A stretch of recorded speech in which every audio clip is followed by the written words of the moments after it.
The night Lena Varelli discovered she'd helped murder a man, she was carrying a tray of champagne.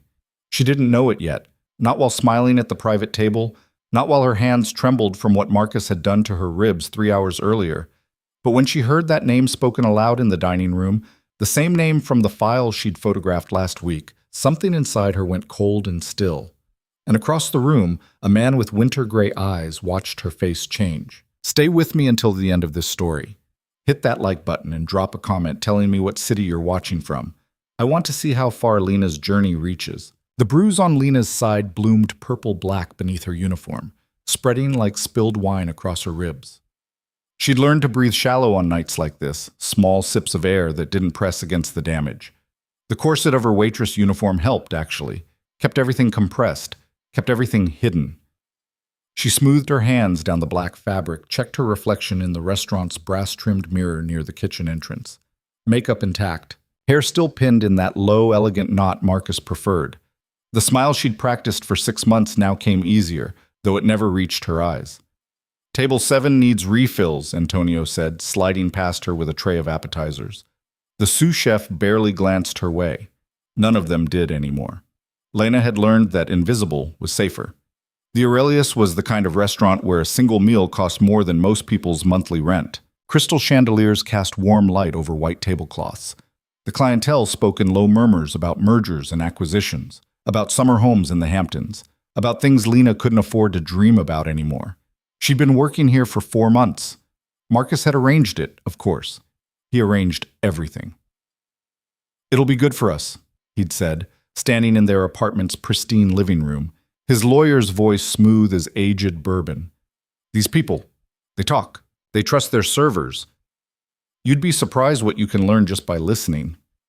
Lena had wanted to ask why that mattered, why a corporate attorney needed intelligence from restaurant gossip. But she'd learned not to ask Marcus questions. Questions made him tense. Tense made him cruel. So she'd nodded, agreed, became exactly what he needed her to be. The first time he'd asked her to remember a conversation, she thought it was paranoia. Some client had mentioned a merger, and Marcus wanted to know the details. Simple enough. The man had practically announced it to the whole table anyway. The second time, he'd been more specific. "The woman in the blue dress, did she mention Greenwich Capital?" Lena had tried to remember. "I think so. She was talking about—" "You think so?" His voice had gone quiet. That was worse than yelling. "I need you to be certain, Lena. This matters." She'd learned to be certain after that, learned to sharpen her memory, to replay conversations in her mind until every word was crystal clear. Learned to photograph documents left carelessly on tables when guests stepped away. Her phone's camera had become an extension of Marcus's reach. At first she'd told herself it was harmless. Rich people talking, business dealings that had nothing to do with her. But tonight something felt different. The private dining room on the second floor had been reserved for weeks. Marcus had been unusually focused on this particular party. 5 men, he'd told her, celebrating something. He needed names, needed to know what they discussed. "Don't be obvious," he'd said that morning, his hand gentle on her shoulder. The same hand that had slammed her into the bathroom counter 3 hours ago when she'd forgotten to pick up his dry cleaning. "Just listen. Remember, you're good at this now." The kindness in his voice after violence always destabilized her more than the violence itself. Lena pushed through the kitchen doors with a tray of wine glasses. Her ribs screamed. She ignored them. The second floor was quieter. Thicker carpet, darker wood paneling. The kind of space where secrets felt natural. The private dining room's door stood half open, voices drifting out. She knocked softly. "Wine service." "Come in." The voice was younger than she'd expected. 5 men sat around an oval table. Expensive suits, expensive watches. The kind of men who looked like they'd never been told no in their lives. Except the man at the head of the table didn't look like the others. Older, maybe 45, with the kind of stillness that made Lena think of deep water. Dark hair going silver at the temples. Eyes the color of winter fog. He watched her enter with an expression she couldn't read.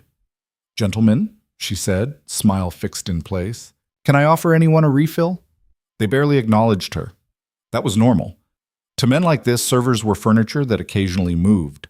She circled the table, pouring wine, trying to catch fragments of conversation without appearing to listen.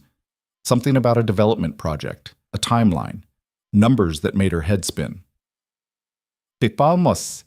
And Castellanos finally agreed to the terms, one of them was saying.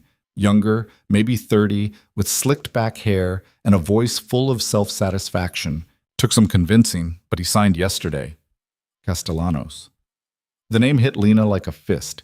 She'd seen that name 2 nights ago in a file Marcus had left open on his desk. She'd photographed it like she photographed everything, not understanding what it meant. Just data, just information to feed the machine of her husband's ambition. Her hand trembled. A drop of wine splashed onto the white tablecloth. "Shit," she whispered. "I'm so sorry. It's fine." The man with winter eyes spoke for the first time.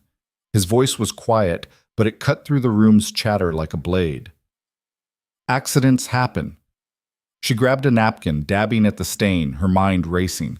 Castellanos had signed something, an agreement.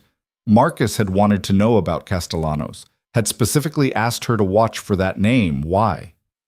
"You all right?" Winter Eyes was still looking at her. "Yes, She forced herself to meet his gaze. Mistake.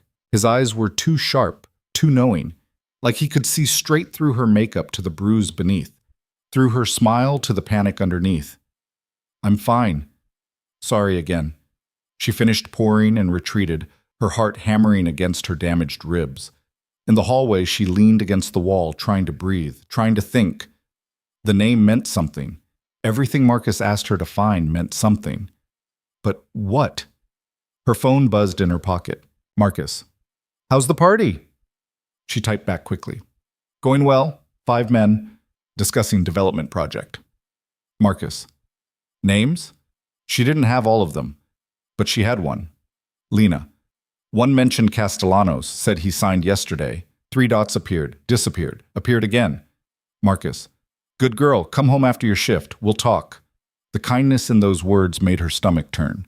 Lena pocketed her phone and returned to the main dining room. Muscle memory took over, smiling, pouring, clearing plates.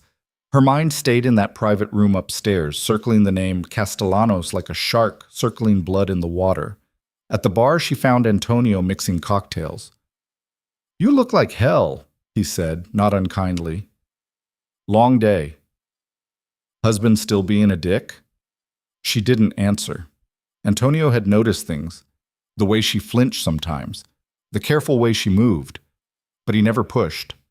In this city, everyone had damage they didn't discuss. "Table 12 wants their check," he said instead, sliding a leather portfolio across the bar. Lena delivered it, collected payment, moved through her closing duties like a ghost. The restaurant began to empty. Guests drifted toward the exit in pairs and small groups, their laughter echoing off marble floors. The private party upstairs broke up around 10. She was wiping down tables when they descended, the 5 men from earlier, slightly drunk now, loose with wine and success. They passed her without a glance, all except Winter Eyes. He paused at the bottom of the stairs, just for a moment, long enough to look at her with that same unsettling intensity. Then he continued out into the night. Lena exhaled. "Hey." Marco, the night manager, appeared at her elbow. "You got a delivery." "What?" He handed her a small envelope, heavy cream paper, her name written across it in elegant script. She opened it there, standing in the empty dining room. Inside was a business card. No name, just a phone number and 3 words in the same elegant handwriting. "When you're ready." The card fell from her fingers. "You okay?" Marco asked. "Yeah." She bent to retrieve it, her ribs shrieking. "Yeah, I'm fine." But she wasn't fine, because someone had seen her, really seen her, and that was more terrifying than being invisible. Lena's apartment was in one of those converted brownstones in Brooklyn that looked charming from the outside and slowly suffocated you from within. Marcus had chosen it. Marcus paid for it. Marcus owned every inch of space she occupied. She climbed the stairs slowly, each step a negotiation with her damaged ribs.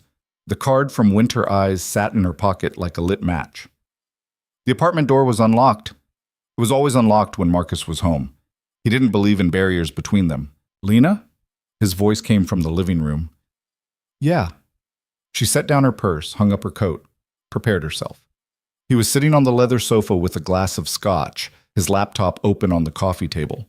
Still in his work clothes, tailored charcoal suit, Italian leather shoes, Marcus Hale looked like success, like the kind of man who had everything figured out.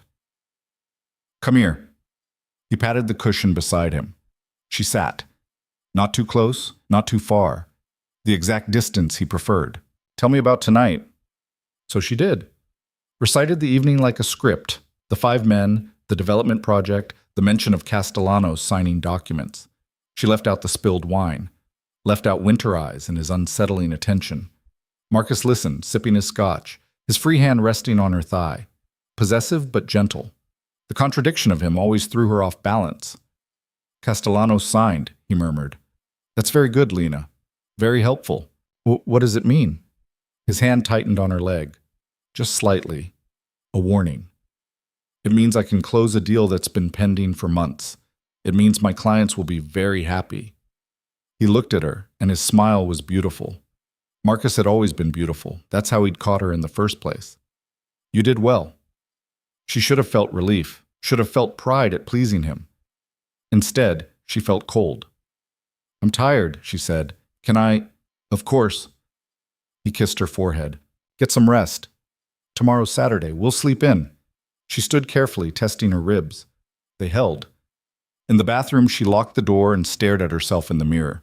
Same face she'd had at 22 when she'd met Marcus at a friend's gallery opening. Same dark eyes, same full mouth. But something fundamental had shifted. She looked like a stranger wearing Lena Varelli's skin. The business card sat on the edge of the sink where she'd emptied her pockets. "When you're ready." Ready for what? She picked up the card, meaning to throw it away. Stood there holding it instead, reading those 3 words over and over until they stopped making sense. Her phone buzzed. A news alert. Developer Ricardo Castellanos found dead in apparent suicide. Lena's vision tunneled. She clicked the article with shaking fingers. The details were sparse. Castellanos had been found in his office earlier that evening. Single gunshot wound. No note. Police were investigating but suspected suicide due to financial pressures earlier that evening. While she'd been serving wine. While she'd been texting Marcus about a signature. While she'd been playing her role in a game she didn't understand. The phone slipped from her hands, clattering into the sink. Lena gripped the counter, trying not to throw up, trying not to scream, trying not to think about what it meant that a man had died hours after she'd reported his name. Coincidence. It had to be coincidence, but she'd been with Marcus for 3 years. She'd learned to recognize the shape of his lies, the pattern of his manipulations. And this felt like the edge of something vast and dark, something she'd been swimming in without realizing the depth. A knock on the bathroom door made her jump. "Lena, you okay in there?" "Fine," she called, her voice remarkably steady. "Just washing up?" "Don't take too long. I want you in bed soon." The kindness in his voice made her skin crawl. She looked at herself in the mirror again, at the woman who'd helped murder someone without knowing it, at the woman who'd become so well trained in obedience that she'd stopped questioning anything, at the woman holding a stranger's business card like a lifeline. Lena Varelli made a decision then, standing in that bathroom with her husband waiting on the other side of the door. She didn't know what the decision was yet, didn't know what shape it would take, but something had cracked open inside her, something that had been sealed shut for years. She tucked the card into her bra against her damaged ribs. Then she unlocked the door and went to bed with her husband like nothing had changed. Saturday morning arrived with pale sunlight and the smell of coffee. Marcus made breakfast, eggs, toast, fresh squeezed orange juice. He hummed while he cooked, utterly content. Lena sat at the kitchen island, watching him, trying to reconcile this version of her husband with the man who'd slammed her into a counter yesterday, with the man whose deals somehow preceded convenient deaths. "What are you thinking about?" he asked, sliding a plate in front of her. "Nothing, just tired." "You've been tired a lot lately." He sat beside her, close enough that their knees touched. "Maybe you should take a break from the restaurant. Focus on taking care of yourself." "I like working there." "Do you?" His voice was light, curious. "Or do you just like having somewhere to go?" The question landed like a trap, Lena forced herself to eat, to chew, to swallow. The eggs tasted like ashes.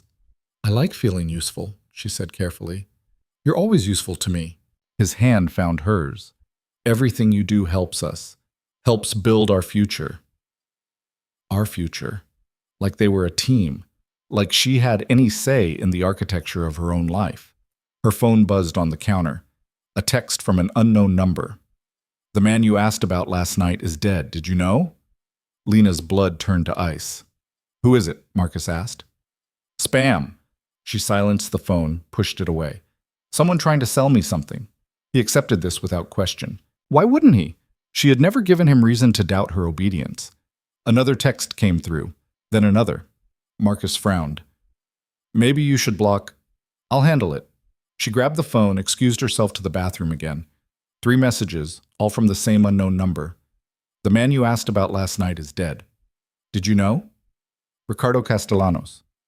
Convenient timing. We should talk. Somewhere your husband won't hear. Lena sat on the closed toilet lid, her hands shaking so badly she almost dropped the phone. Someone knew.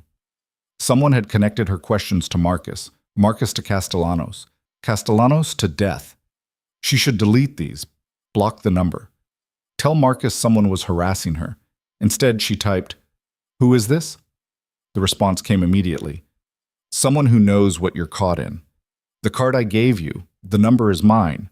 Call it when you can talk freely. Winter Eyes. The man from the restaurant. The one who'd watched her spill wine and panic. Who'd looked at her like she was a puzzle he intended to solve. Lena deleted the texts, cleared her recent calls. Then she stared at the business card still tucked against her ribs, feeling the sharp edge of it pressing into her bruised skin. A knock on the door. Lena? Just a minute.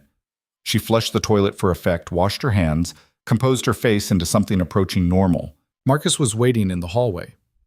Everything okay? Yeah, just my period coming. A lie he never questioned. Men like Marcus didn't want details about women's bodies. Ah, he kissed her temple. I have to go into the office for a few hours. Client emergency. You'll be all right here? Of course. She watched him gather his briefcase, his phone, his keys, watched him transform from loving husband into corporate predator. The shift was subtle but absolute. At the door, he turned back. Lena, I'm proud of you. What you're doing for us, it matters more than you know. Then he was gone. Lena stood in the empty apartment, surrounded by furniture Marcus had chosen, art Marcus had bought, a life Marcus had designed. The silence pressed against her ears like hands. She pulled out the business card. The phone number stared back at her, promising something she couldn't name. Answers, maybe. Or just a different kind of trap. Her phone was probably monitored. Marcus was too careful not to have insurance. But there was a coffee shop 3 blocks away with free Wi-Fi. She could use a burner app, mask her location. Or she could do nothing, stay small, stay safe, stay complicit in murder. Because that's what she was now. The word had been circling in her mind since last night, sharp and undeniable. Accomplice. Accessory. Whatever legal term applied to someone who fed information that led to death. Lena grabbed her coat and walked out. Separate. The coffee shop was crowded with Saturday morning regulars. Freelancers on laptops, couples sharing pastries, a mother wrangling 2 small children. Normal life, happening in full color, while Lena felt like a black and white photograph. She ordered a latte she didn't want, found a corner table, downloaded a burner calling app. Then she dialed the number on the card. It rang twice. I was wondering when you'd call. Winter Eye's voice was exactly as she remembered. Quiet, controlled, dangerous. Who are you? Adrian Cross. And I know who you are, Lena Varelli, wife of Marcus Hale, corporate attorney with Green and Associates, and occasionally unwitting intelligence asset. The words hit like slaps. I don't know what... Yes, you do. Not unkind, just certain. You've been feeding your husband information for months. Names, conversations, documents. You think it's for his legal practice. It's not. Lena's throat closed. How do you know about... Because I've been watching Marcus for a year, and lately, I've been watching you. That should have terrified her. Instead, it felt almost like relief. Someone else saw the cage. Someone else knew it existed. Castellanos, she whispered. Dead 6 hours after you reported his signature. Not a coincidence. Adrian's voice remained steady, factual. Your husband is running a criminal network disguised as legal practice. Fraud, extortion, money laundering. And occasionally, when someone becomes a problem, stop. Lena pressed her hand to her mouth, tasting bile. Please stop. Silence on the line, then, softer. Where are you right now? Coffee shop, 3 blocks from my apartment. Stay there, I'm 10 minutes away. No, I can't. He'll know if I... He won't. I promise you, Lena, I'm very good at what I do. What do you do? A pause. I fix problems that the law can't touch. The line went dead. Lena sat there holding her phone, her untouched latte going cold, her entire world tilting on its axis. She could leave, should leave, go home, delete the app, pretend this conversation never happened. But Castellanos was still dead, and she'd helped kill him, so she stayed. Adrian Cross walked through the coffee shop door exactly 10 minutes later. He looked dangerous in a suit at the restaurant. In jeans and a dark sweater, he looked lethal. He bought coffee, scanned the room, found her immediately, like he'd known exactly where she'd be sitting. Lena. He slid into the chair across from her. Up close, his eyes were even more unsettling, pale gray, almost colorless, the kind of eyes that had seen too much and forgotten nothing. You said you've been watching me. Marcus, primarily. You were just part of the landscape until recently. He sipped his coffee. Then I started noticing patterns. The way you'd photograph documents, the way you'd position yourself to overhear conversations. Very skilled for someone who clearly doesn't want to be doing it. I didn't know. I know. His certainty was absolute. If you'd known what your information was being used for, you'd have stopped. You're not built for this. How do you know what I'm built for? Anger crept into her voice, sharp and unexpected. Because you're here. Because you called. He leaned forward slightly. And because you spilled wine when you heard Castellanos' name. Guilty people don't react like that. They don't show fear. They show calculation. Lena wrapped her hands around her cold latte. Tell me what my husband is. So Adrian did. He laid it out in quiet, devastating detail. Marcus Hale wasn't just a corporate attorney. He was a fixer for wealthy clients with problems that needed illegal solutions. The legal practice was cover. The real work happened in margins, manipulated contracts, laundered money, strategic bankruptcies that destroyed competitors. And when someone threatened to expose it, when someone became a liability. Castellanos was going to talk, Adrian said. He'd discovered irregularities in a development deal Marcus arranged, was preparing to go to federal investigators. So Marcus had him killed. Not directly. He never does it directly. Adrian's voice was clinical. But the signature you reported? That was Castellanos agreeing to stay quiet in exchange for a payout. Except the payout never came. Instead, stop. Lena's vision blurred. Please stop talking. You need to hear this. Why? She looked up at him, tears burning her eyes. Why do I need to know the details of how I helped murder someone? What possible good does that do? Because you need to understand what you're part of, what he's made you part of. Adrian's expression didn't change, but something in his voice softened. And because you can't fight something you don't understand. I'm not fighting anything. I'm just trying to survive. Those are the same thing now. The truth of that settled over her like snow, cold, quiet, inescapable. Why are you telling me this? Lena asked. Why do you care? Because Marcus Hale has destroyed a lot of lives, and I'm going to stop him. Adrian met her eyes. But I can't do it without evidence, without someone on the inside. Understanding hit her like a train. You want me to spy for you. I want you to document what you're already seeing, to be deliberate about it instead of accidental. No. Lena stood, her chair scraping loud against the floor. Absolutely not. Do you know what he'd do to me if he found out? Yes. Adrian stood too, moving with that same liquid calm. I've seen his medical records. 4 emergency room visits in 2 years, all explained away as accidents. A concussion, broken fingers, cracked ribs. His eyes dropped to where her hand unconsciously pressed against her side. You're living with a monster who's very good at hiding his nature. And eventually, Lena, he's going to kill you. The words hung in the air between them, terrible and true. I have to go, Lena whispered. Wait. Adrian pulled out a phone, a cheap burner, not his main device. Take this. It's clean, untraceable. My number's programmed in. He pressed it into her hand. You don't have to decide anything now. But when you're ready, when you realize you can't keep living like this, call me. Lena looked down at the phone. It was so small, such a tiny thing to hold the weight of choice. I won't call, she said. Maybe not. Adrian's smile was sad. But you'll keep the phone. She walked away without answering, the burner burning a hole in her pocket next to the business card against her ribs. Marcus came home at 6 with takeout from her favorite Thai restaurant. He'd remembered her order perfectly. Pad see ew, extra vegetables, peanut sauce on the side. Thought we could have a quiet night in, he said, kissing her cheek. Watch a movie, relax. They ate on the couch. Marcus talked about his day, some client merger that was giving him headaches. His hand rested on her knee, warm and familiar. Lena smiled, nodded, responded at the right moments. Inside she was screaming, because this was the man who'd orchestrated murder, who'd turned her into an accomplice without her knowledge, who'd broken her bones and called it love, and he had no idea she knew. The burner phone sat hidden in her winter boots at the back of the closet. The business card was tucked inside an old book Marcus would never read. Small rebellions. Tiny pockets of self-preserved against his control. Not enough. Not nearly enough. But a start. Later, when Marcus was asleep beside her, Lena lay awake in the dark and thought about Adrian's words. Eventually, he's going to kill you. Not if. When.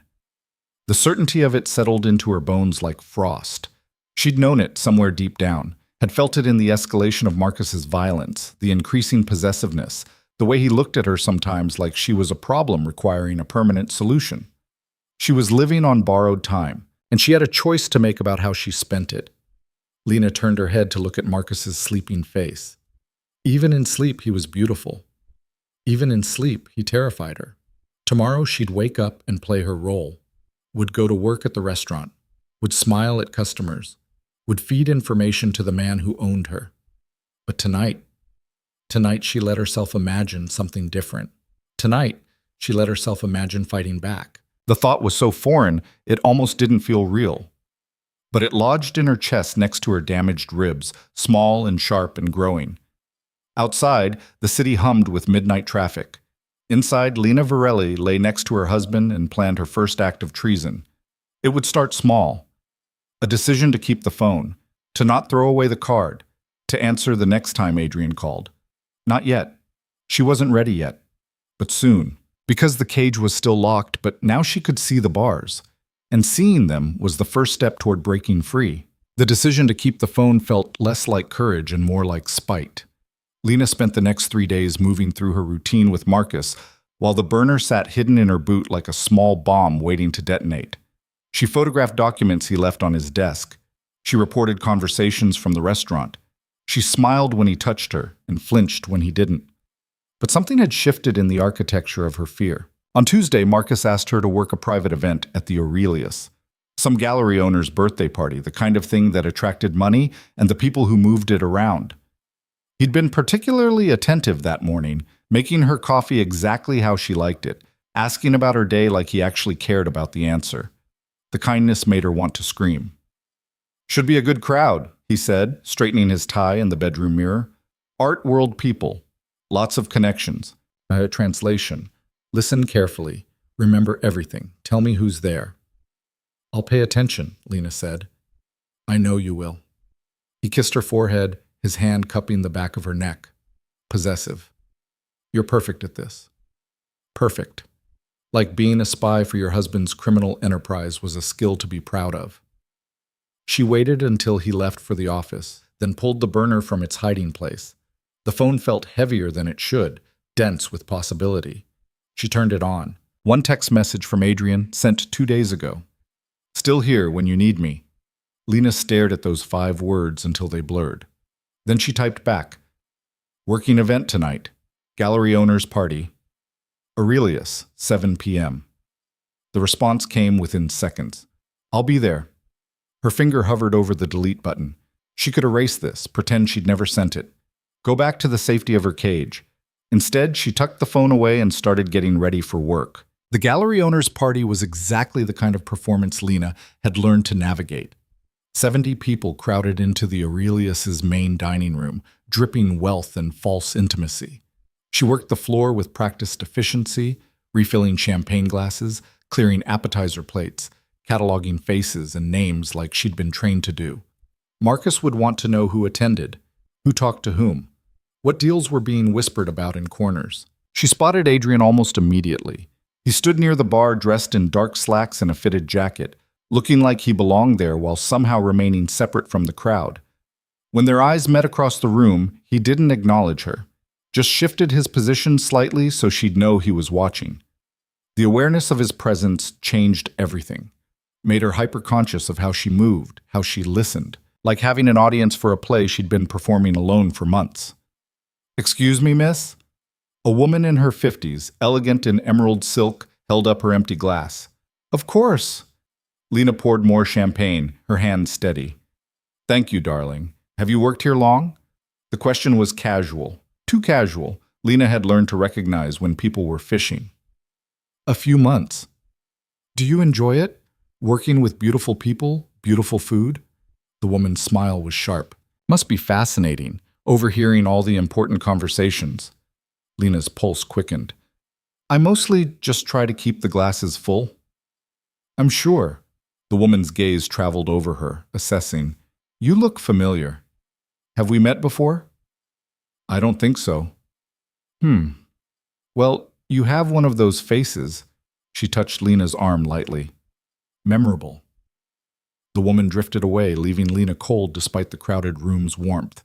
She glanced toward Adrian. He'd been watching the exchange, his expression unreadable. In the kitchen, Antonio was plating desserts with manic precision. "You good?" he asked without looking up. "Yeah, why?" "You look spooked." "Just tired." She grabbed another tray of champagne flutes. "Long week." "Your husband still riding your ass about this job?" The question caught her off guard. "What?" "Come on, Lena. I'm not blind." Antonio finally looked at her, his expression unusually serious. "That guy's got you on a leash. Everyone sees it." She should have denied it, should have played the role of devoted wife. Instead, she said, "It's complicated." "It always is." He returned to his desserts. "Just be careful, okay? Men like that, they don't let go easy." The kindness in his voice made her throat tight. "Thanks." Back in the dining room, the party had reached that particular pitch of drunk where secrets started spilling. Lena moved through the crowd, catching fragments of conversation about market manipulation, offshore accounts, someone's divorce settlement that involved creative accounting. The woman in emerald silk was talking to a thin man with silver hair, their heads bent close together. "Marcus Hale's wife," the woman was saying. "I'm certain of it. Catherine showed me a photo from that charity thing last month." Lena's blood went cold. "You think he sent her here?" the man asked. "Why else would she be working as a waitress? The man's worth millions." Lena kept walking, kept her face neutral, but panic clawed at her ribs. They knew, or suspected, which meant Marcus's operation wasn't as invisible as he thought, which meant she was exposed. She made it to the kitchen before her hands started shaking, set down the tray before she dropped it, leaned against the counter, trying to breathe through the fear. The burner phone in her pocket felt like it was burning through the fabric. "Lena!" Adrian's voice came from behind her. She spun. He'd somehow gotten into the kitchen, past the staff, moving with that same liquid calm. "You can't be back here," she hissed. "That woman, the one in green. Her name is Victoria Chen. She's a federal prosecutor." His voice was low, urgent. "And she's been building a case against Marcus for 8 months. The floor tilted. "What?" "She knows who you are. Knows you're Marcus's wife. She thinks you're part of his operation." I didn't know. I know that, but she doesn't." Adrian stepped closer. "Lena, you're in danger from both sides now. Marcus will kill you if he thinks you're compromised. The feds will prosecute you if they think you're complicit. I can't, her voice cracked. I can't do this. Yes, you can. His hand found her shoulder, steady and warm. But you have to choose right now. Keep playing Marcus's game and hope you survive it, or help me take him down before everyone assumes you're guilty. The choice he was offering wasn't really a choice. It was a cliff edge disguised as a path. What do you want from me? She whispered. Documentation, his files, his communications, proof of what he's doing. Adrian's eyes were pale fire. And testimony. When the time comes, I need you to testify against him. He'll kill me. Not if we're smart. Not if we do this right. Lena looked at him, the stranger who'd inserted himself into her nightmare and called it rescue. She didn't know if she could trust him, didn't know if trust was even the right word for what this was, but staying still meant dying slowly, and she was so tired of being afraid. Okay, she said, tell me what to do. Something shifted in Adrian's expression. Not quite relief, but close to it. Go back to work. Finish your shift. Tomorrow morning, when Marcus leaves for the office, photograph everything you can access. His computer, his files, his phone, if you can get into it. Then meet me. Where?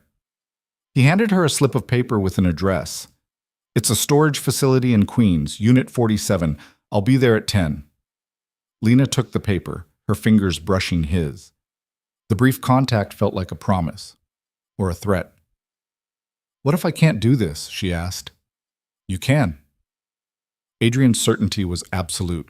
You've been surviving Marcus Hale for 3 years. This is just survival, with a purpose. Then he was gone, slipping back through the kitchen door like he'd never been there at all. Lena stood alone among the industrial refrigerators and stainless steel counters, holding an address that would either save her or destroy her. She went back to work. The rest of the night passed in a blur of champagne and small talk. Victoria Chen watched her from across the room with sharp prosecutor's eyes. Lena smiled and poured and pretended she was exactly what she appeared to be, just a waitress working a party. But inside, something was crystallizing, a decision forming like ice. Marcus texted around 11. How's it going? She sent back, good crowd. Lots of art world people, some finance types. Names? She gave him 3. People she'd heard introduced. Safe information that wouldn't hurt anyone. Good girl. See you at home. The words made her skin crawl. When the party finally ended and the last drunk guest stumbled out into the night, Lena helped close down the dining room with mechanical efficiency. Her mind was elsewhere, already in tomorrow morning, already rifling through Marcus's desk while he sat in his downtown office arranging someone's ruin. You sure you're okay? Antonio asked as they were leaving. You've been weird all night, just thinking about stuff. Dangerous habit. But he smiled, squeezed her shoulder. Get home safe. The apartment was dark when she arrived. Marcus was still awake, sitting in his study with a scotch and his laptop, the blue light washing his face pale. Hey, he said without looking up. Good night? Busy? Come here. She crossed to his desk. He pulled her down onto his lap, his arm around her waist, his other hand still working the laptop's trackpad. Tell me what you saw. So she did. Recited the evening like always, giving him just enough to satisfy without revealing the parts that mattered. The prosecutor? Adrian. The choice she'd made in a restaurant kitchen that would change everything. Marcus listened, occasionally asking questions, his hand absently stroking her hip. To anyone watching, they would have looked like a normal couple. Intimate. Connected.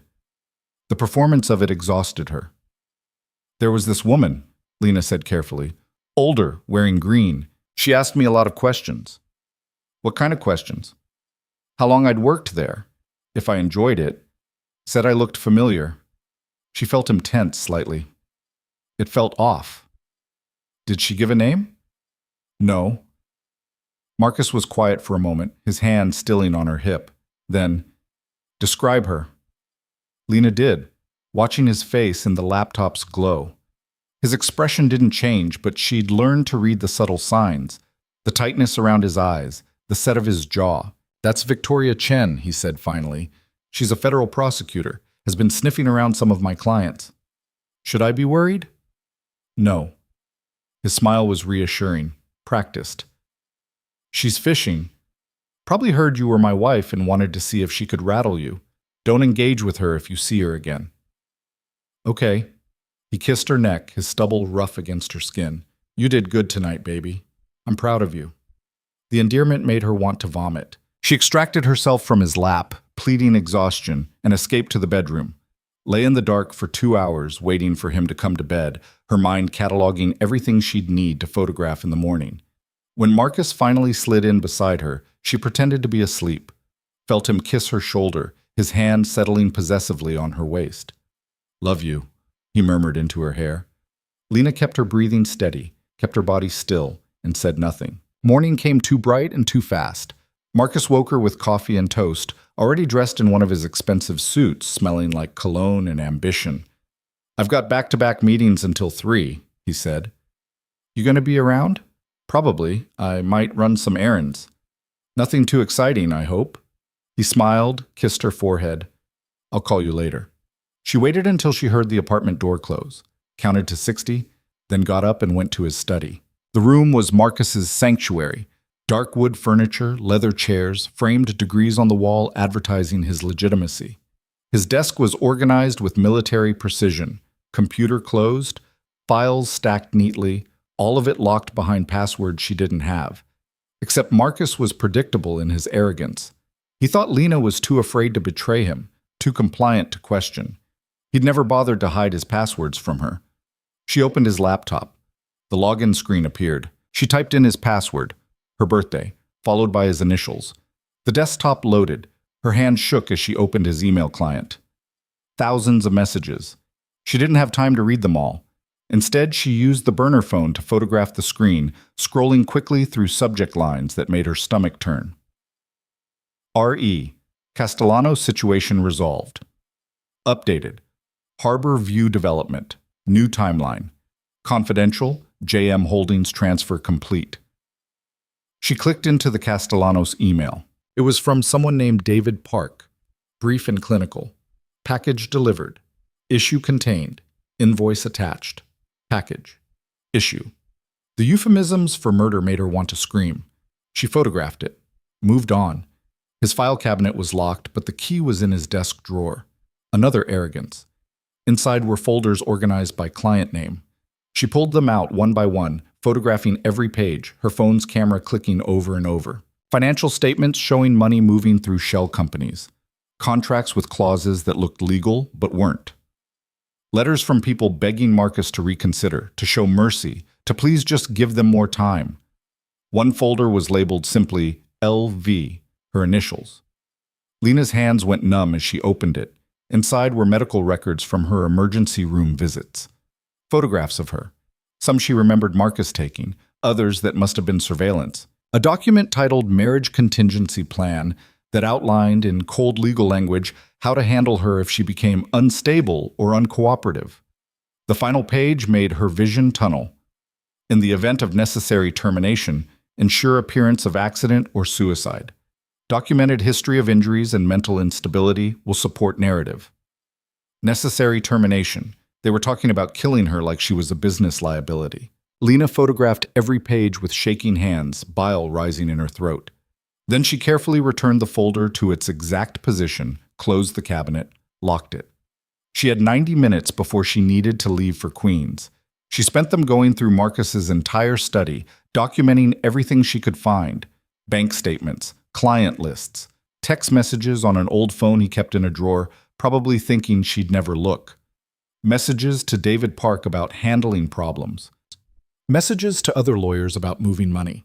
Messages to someone named Lena about meeting at hotels, complete with timestamps that corresponded to nights Marcus had claimed to be working late. He was cheating on her. Of course he was. The man who'd broken her ribs for forgetting dry cleaning was fucking someone else.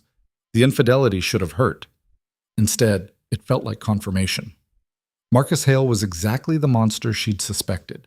And she had proof. At 9:45, she packed the burner phone and left the apartment. The storage facility in Queens was exactly as grim as she'd imagined. Rows of orange doors in a concrete building, fluorescent lights flickering overhead. Unit 47 was in the back corner. Lena knocked once. Adrian opened it immediately. "You came," he said. "Did you think I wouldn't?" "I thought you might decide the devil you know was safer than the one you don't." He stepped aside, letting her in. The storage unit was small, maybe 10 by 10, and converted into something like a command center. A folding table held 2 laptops and stacks of files. A corkboard on the wall was covered in photographs and documents, red string connecting various points in a pattern Lena couldn't decipher. "Is this all about Marcus?" she asked. "Most of it. Some of it's connected cases."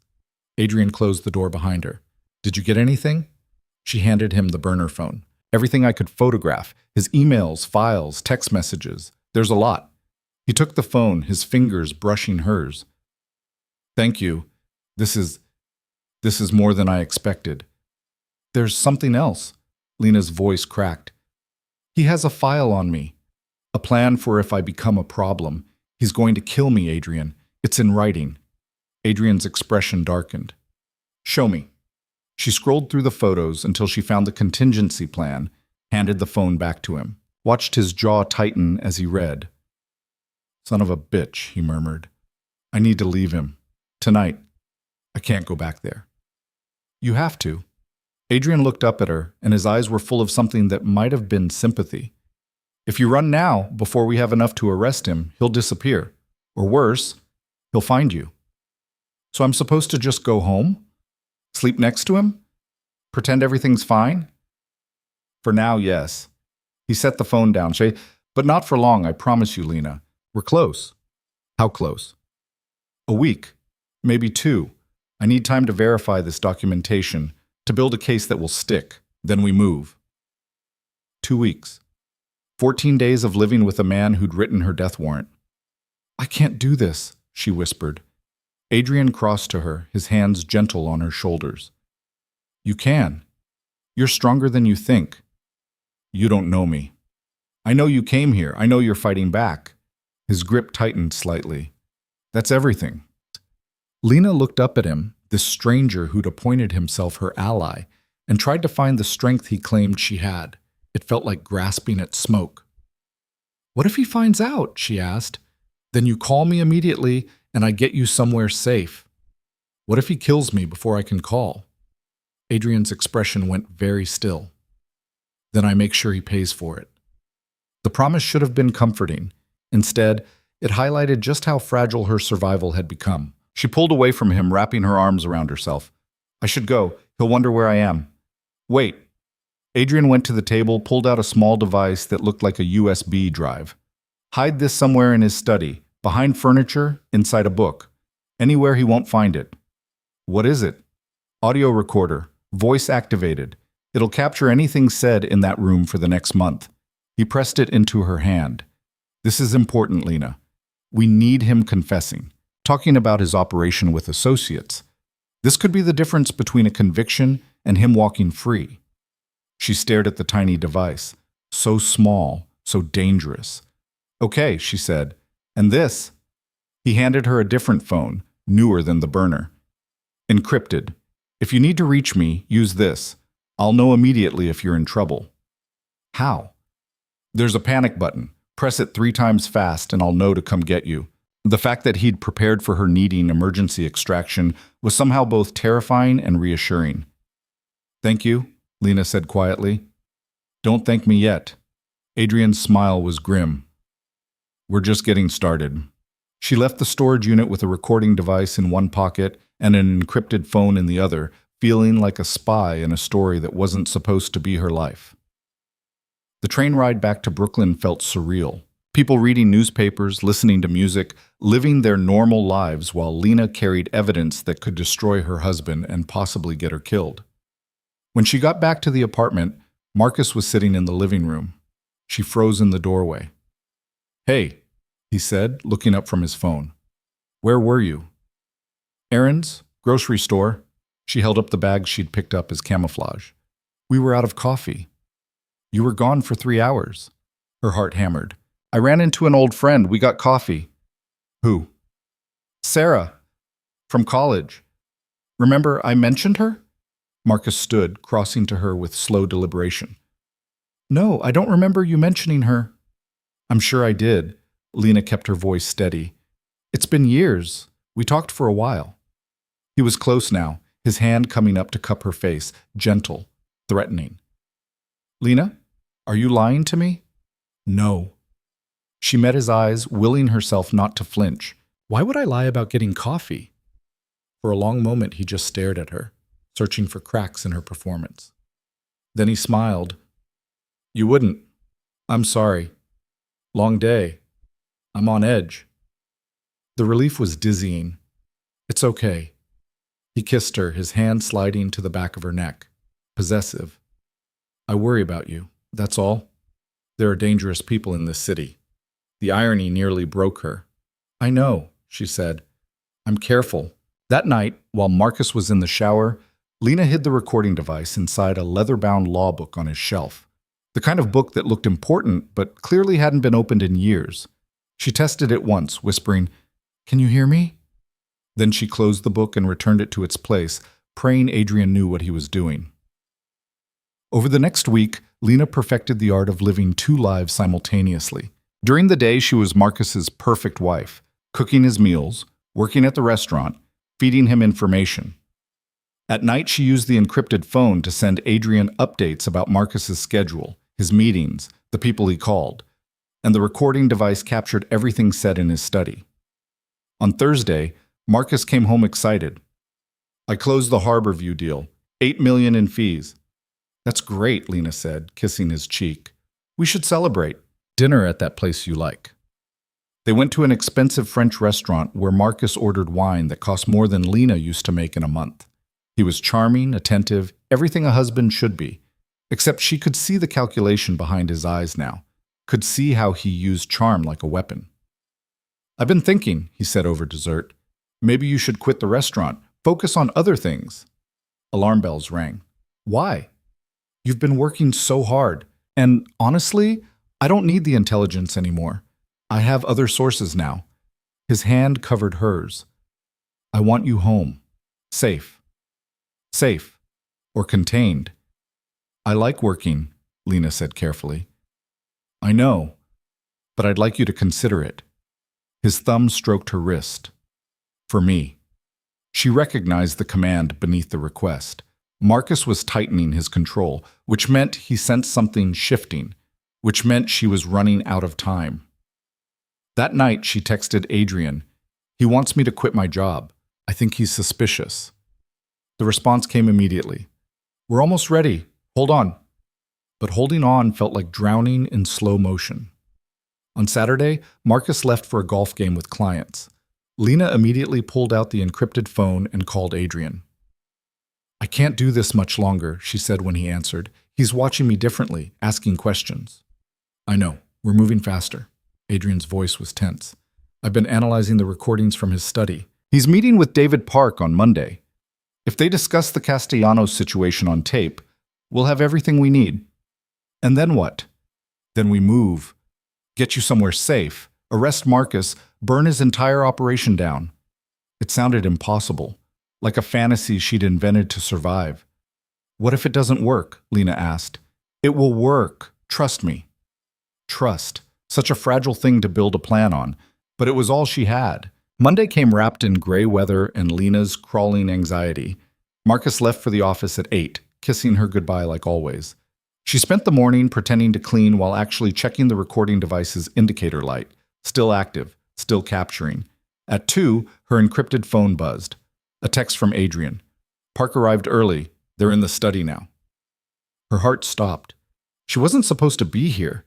If Marcus came home and found her, the apartment door opened. Lena shoved the phone under a couch cushion and grabbed a dust rag, her pulse screaming. Marcus walked in with David Park. Both of them in suits, both carrying the weight of men who'd done terrible things and slept fine anyway.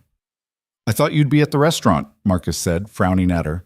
My shift's not until 4. She kept her voice light. I was just doing some cleaning. We need privacy. Marcus's tone was dismissive. Can you give us an hour? Of course. She grabbed her coat, her purse, walked out of the apartment with steady steps that wanted to run. Behind her, she heard the study door close. On the street, she pulled out the encrypted phone with shaking hands, texted Adrian. I had to leave. They're in there alone. Did the recorder get them? Yes, I'm hearing everything. This is it, Lena. We have him. She leaned against a building, trying to catch her breath. This was happening. After everything, it was finally happening. An hour later, when she came back, Marcus and David Park were gone. The apartment felt different, contaminated by whatever had been discussed. That night, Adrian sent her files. Transcripts of the conversation the recorder had captured. She read them on her phone, sitting in the bathroom with the door locked. Marcus: the Victoria Chen situation is becoming problematic. David: you want me to handle it? Marcus: no, too visible. But if she has an accident in the next few weeks, I wouldn't shed any tears. David: and the wife? Still useful? Marcus: for now. But she's getting too comfortable, asking questions. I might need to implement the contingency plan sooner than expected. The words blurred.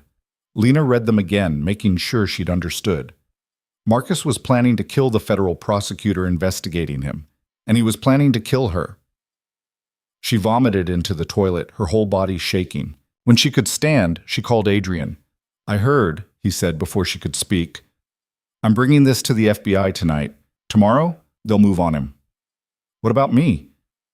Pack a bag. Small, nothing obvious. When they arrest him, I'm getting you out of there immediately. Where will I go? Somewhere safe, I promise. His voice softened. You did it, Lena. You survived him. Just one more day. One more day of sleeping next to a man who'd sentenced her to death. One more day of pretending everything was fine. She could do that. She had to. Lena didn't sleep that night. She lay next to Marcus in the dark, listening to his breathing even out into sleep while her mind cataloged escape routes and worst-case scenarios. The bag she'd packed sat hidden in the back of her closet, a change of clothes, her passport, what little cash she'd managed to hide from Marcus over the months. Not much, but enough to disappear if things went wrong. Marcus stirred around 3 a.m, his arm sliding across her waist. She forced herself to stay still, to breathe like someone sleeping, while every nerve in her body screamed to run. Lena, he murmured against her neck. She didn't respond, kept her breathing steady. His hand moved lower, possessive even in half-sleep. She felt him wake fully, felt the shift in his body as consciousness returned. I know you're awake, he said quietly. Her eyes opened. Can't sleep. Why not? Because tomorrow the FBI would arrest him. Because she was terrified he'd somehow figure it out before then. Because she could still see those transcripts, his casual discussion of her murder, like it was a business decision. Just restless, she said. Marcus propped himself up on one elbow, studying her face in the darkness. You've been different lately. Her heart stopped. Different how? Distant, like you're somewhere else. His thumb traced her cheekbone. Are you happy, Lena? The question was a trap. Everything with Marcus was a trap. I'm tired, she said. That's all. You didn't answer my question. Yes, I'm happy. The lie tasted like poison. He was quiet for a long moment, then, I love you. You know that, right? I know. Sometimes I worry you don't, that you think I'm too hard on you. His hand moved to her throat, resting there with just enough pressure to remind her of his power. But everything I do is for us, to protect what we have. Lena swallowed against his palm. I know that too. Good. He kissed her, his hand tightening fractionally before releasing. Get some sleep. You look exhausted. He rolled over, settling back into sleep like the conversation had never happened. Lena lay there until dawn, her throat still feeling the phantom pressure of his fingers. Morning came gray and cold. Marcus was up early, moving through the apartment with unusual energy. He made breakfast, humming under his breath, every inch the successful lawyer starting another day of legitimate work. I have a meeting with the Harborview investors at 10, he said, pouring coffee. Should be done by 1. Want to get lunch? Lunch. Like this was a normal day. Like the FBI wasn't about to tear his life apart. I have a shift at 2, Lena said. Call in sick. I want to spend time with you. He set a mug in front of her, his hand lingering on her shoulder. We should talk. About the future? Ice flooded her veins. What about the future? I've been thinking about what's next for us. Maybe it's time to move. Somewhere quieter. Connecticut, maybe. Get a house with some land. Move. Isolate her further. Make it even easier to implement his contingency plan. That sounds nice, she forced out. We could start trying for kids. You'd be a good mother. His smile was warm, genuine. I think it's time, don't you? The horror of it choked her. Marcus wanted to tie her to him permanently, wanted to create another life that he could use as leverage and control.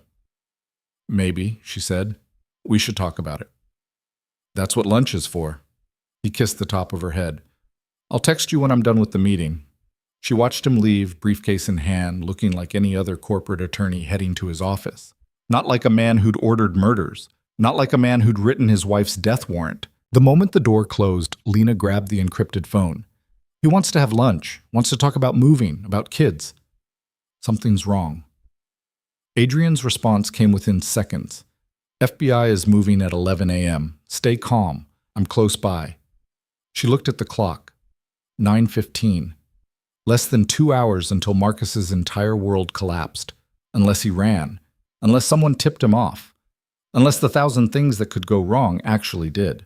Lena spent the next hour pacing the apartment, checking her phone obsessively, running through scenarios. At 10:30, she couldn't stand it anymore. She grabbed her coat and the hidden bag from her closet and left. The streets were crowded with morning commuters. Lena moved through them like a ghost, heading toward Marcus's office building in Midtown. She didn't know what she was doing, didn't have a plan. She just needed to see it happen, needed to watch him fall. Marcus's firm occupied floors 12 through 15 of a glass tower near Bryant Park. Lena positioned herself across the street at a coffee shop with a view of the building's entrance. At 11:03, 3 black SUVs pulled up to the curb. Her breath caught. Federal agents and windbreakers emerged, moving with purposeful efficiency toward the building's entrance. Lena watched them disappear inside, her coffee going cold in her hands. Minutes stretched into hours. Or maybe it was only 5 minutes. Time felt broken. Then Marcus appeared in the lobby, flanked by 2 agents. His face was composed, lawyer calm, but she could see the tension in his shoulders. They were talking to him, showing him something, probably a warrant. Marcus glanced around the lobby like he was looking for exits, for escape routes. Then his eyes lifted, scanning the street outside, and found her. Lena froze. Even across the distance, even through the glass, she felt the impact of his gaze like a physical blow. His expression didn't change, but she saw the moment he understood, saw recognition followed by something that might have been hurt or might have been rage. The agents were leading him toward the exit, toward the waiting SUVs. Marcus didn't resist. He walked out calmly, professionally, like this was another business meeting. But his eyes never left Lena's face. Even as they guided him into the back of an SUV, even as the door closed between them, he was watching her. The message was clear. This isn't over. Lena's phone buzzed. Adrian, it's done. Where are you? She typed back the coffee shop address with shaking hands. 10 minutes later, Adrian slid into the seat across from her. You shouldn't be here, he said. I needed to see it. He saw you. I know. She couldn't stop staring at the empty space where the SUVs had been. He looked right at me. Lena, he knows I did this. He knows I betrayed him. Her voice cracked. What happens now? Now you're safe. They're taking him into custody. He'll be arraigned, denied bail because he's a flight risk. You'll never have to see him again unless you choose to. Unless she chose to, like testifying against him was optional. When do I testify? She asked. Not for months. They have to build the case first, get all the evidence organized. Adrian's expression was serious. But eventually, yes, they'll need you. Will he be there at the trial? Yes. The thought of facing Marcus in a courtroom, of speaking the truth about what he'd done while he watched with those calculating eyes, made her want to vomit. I can't go back to the apartment, she said. I know. I have a place arranged. It's temporary, just until you figure out what's next. He slid a key across the table. It's in Queens, quiet neighborhood. No one will know you are there. She picked up the key. It was warm from his pocket. What about my stuff? We can get it later. Under supervision. His hand covered hers briefly. Right now, you need to disappear. disappear. Like she was the criminal. But maybe she was. Maybe being complicit, even unknowingly, had stained her permanently. There's something else, Adrian said. Victoria Chen wants to meet with you. The prosecutor? She's leading the case against Marcus. She needs your statement, your testimony about what you witnessed. He paused. And she needs to clear you. Clear me of what? Of being charged as an accomplice. Legally, you were involved in his operation. You gathered intelligence, you facilitated his crimes, even if you didn't know what they were for. Adrian's voice was gentle. She can grant you immunity in exchange for cooperation, but you have to meet with her today. The floor dropped out from under her. You said I was a victim. You are. But the law doesn't always see it that way. He squeezed her hand. This is just a formality. Tell her the truth, and she'll protect you. Truth. Such a simple word for something so complicated. But what choice did she have? They met Victoria Chen in a federal building downtown, in a conference room that smelled like stale coffee and fluorescent lights. The prosecutor was exactly as Lena remembered, sharp-eyed and elegant, wearing her authority like expensive perfume. Mrs. Hale, she said, gesturing to a chair. Thank you for coming. It's just Lena now. The correction came automatically. I'm not his wife anymore. Legally, you still are, but I understand the distinction. Victoria sat across from her, a file folder open in front of her. Adrian positioned himself against the wall, close enough to intervene, but far enough to give them space. I need to ask you some questions. They're going to be uncomfortable, but I need complete honesty. Lena nodded, her throat tight. How long have you been gathering intelligence for your husband? 4 months, since I started working at the Aurelius. And before that? Sometimes he'd ask me questions about people we'd meet at events, but nothing formal. Victoria made a note. Did you know what he was using the information for? No, he said it helped his legal practice, that it was just business intelligence. When did you learn otherwise? Lena looked at Adrian. He nodded slightly.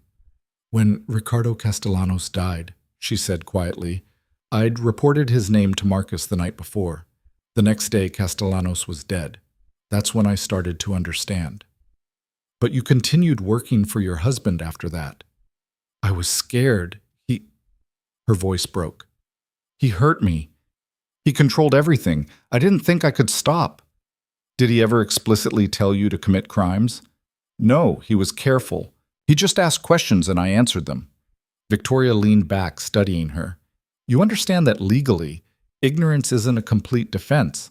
You facilitated criminal activity. That makes you liable. I know. Lena's hands twisted in her lap. But I'm trying to make it right. I helped Adrian gather evidence. I recorded Marcus's conversations. I'm willing to testify. And in exchange, you want immunity. I want to not go to prison for being afraid of my husband. The words came out harder than she'd intended. Victoria's expression flickered, something that might have been sympathy. Tell me about the abuse, she said. The medical records show multiple injuries over 3 years. So Lena told her. About the broken fingers when she'd questioned Marcus's late nights, the cracked ribs for forgetting dry cleaning, the concussion from being shoved into a wall when she'd suggested they see a marriage counselor. Every instance of violence delivered with surgical precision to areas that could be explained away. Victoria listened without interrupting, her pen moving steadily across her notepad. Did you ever report any of this? She asked when Lena finished. No. Why not? Because he's a lawyer, because he has friends in the police department, because every time I thought about leaving, he'd be kind for a few days and I'd convince myself it was getting better. Lena's voice cracked. And because I was ashamed, I felt like it was my fault somehow. It wasn't your fault. Victoria's voice was firm. None of this was your fault. The kindness broke something in Lena. Tears spilled over before she could stop them. I helped him kill someone, she whispered. How is that not my fault? Because you didn't know, and the moment you did know, you fought back. Victoria closed her file. I'm recommending full immunity. You'll testify against your husband, and in exchange you face no charges. Does that work for you? Lena nodded, unable to speak. Good. We'll need multiple sessions to prepare your testimony. It's going to be hard. His lawyers will try to discredit you, to paint you as a willing participant. Victoria's eyes were sharp. They'll bring up the abuse and claim you're lying for revenge. Can you handle that? I don't know, Lena said honestly. That's fair. Victoria stood, extending her hand. But I think you're stronger than you realize. Everyone kept saying that. Lena wished she could believe it. Adrian drove her to the Queen's apartment in silence. It was in a quiet neighborhood, the kind of place where people minded their own business. The apartment itself was small, a studio with basic furniture and windows that looked out on a tree-lined street. It's not much, Adrian said, setting her bag down, but it's safe. Lena stood in the middle of the empty space, feeling untethered, like she might float away if she didn't anchor herself to something. What do I do now? She asked. Whatever you want, sleep, eat, process. He moved toward the door. I'll check on you tomorrow. Wait. She turned to face him. Why are you doing this? Helping me? Adrian was quiet for a moment. Because someone should have helped me once, and no one did. What happened to you? That's a conversation for another time. He gave her a small, sad smile. Get some rest, Lena. You're safe now. But after he left, locking the door behind him, Lena didn't feel safe. She felt hollow, like the fear that had been holding her together for 3 years had evaporated, leaving nothing but empty space. She sat on the floor and cried until she couldn't cry anymore. The next 2 days passed in a blur. Adrian brought her groceries and takeout. Victoria Chen called with updates about Marcus's arraignment. He'd been denied bail, was being held pending trial. The news should have brought relief. Instead, Lena felt numb. On the third day, Antonio from the Aurelius called her cell phone. Jesus, Lena, where are you? Everyone's talking about what happened. What are they saying? That your husband got arrested, that he's some kind of criminal, that you... Antonio paused.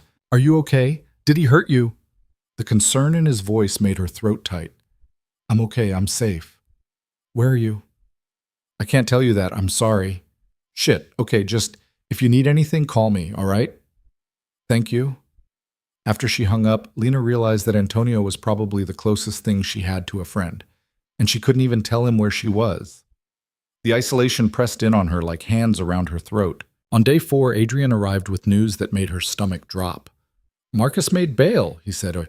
What? You said he was denied. He appealed, got a different judge, posted $5 million and walked out 2 hours ago. Adrian's expression was grim. He's under house arrest with an ankle monitor, can't leave his apartment, but he's out. Does he know where I am? No, and he won't. But Lena, he hesitated. He's been making calls. To his lawyers, to his associates. Victoria's office intercepted some of them. He's talking about you. What's he saying? That you'll come back, that you're confused, that he can fix this if you just talk to him. Adrian's eyes were serious. He thinks he can manipulate you into recanting your testimony. That's insane, is it? He's been manipulating you for 3 years. He thinks he still has that power. The truth of it made her sick, because part of her, a small, damaged part, still responded to the memory of Marcus's voice, Marcus's touch, Marcus's carefully calibrated kindness. I'm not going back to him, she said. I know, but he doesn't. Adrian pulled out his phone, showed her a screenshot. He sent you this. Victoria intercepted it. It was an email to her old address, the one she couldn't access anymore. Lena, I know you're scared. I know they've convinced you I'm a monster. But you know me. You know who I really am. Whatever they told you, whatever they showed you, it's not the whole story. Come home. Let me explain. I love you.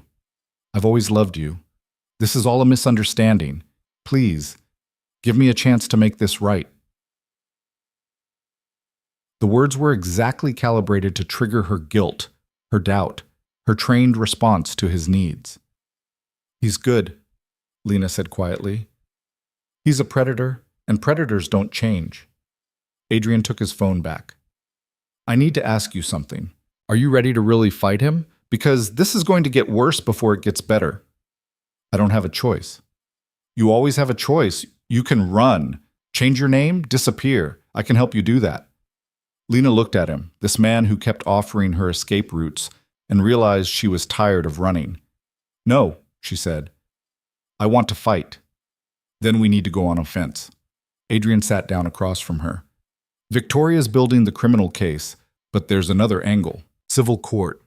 You file for divorce, for a restraining order. You make a public statement about what he did to you." "Why?" "Because right now, in the court of public opinion, you're the wife who betrayed her husband. His lawyers will use that. But if you control the narrative, if you speak first about the abuse, about being forced into his operation, it changes everything. You want me to go public? I want you to take your power back." The idea terrified her, but it also felt like the first real choice she'd made in years. "Okay," she said. "Tell me what to do." Adrian pulled out his laptop. "We start with a statement. Brief, factual. Then we release it to select journalists who will handle it sensitively. Then you file for divorce and a restraining order simultaneously. Hit him from all sides so he can't control the narrative." They spent the next 3 hours crafting the statement. Each word was a small act of rebellion, a piece of truth reclaimed from Marcus's lies. When they finished, Lena read it aloud. "My name is Lena Virelli.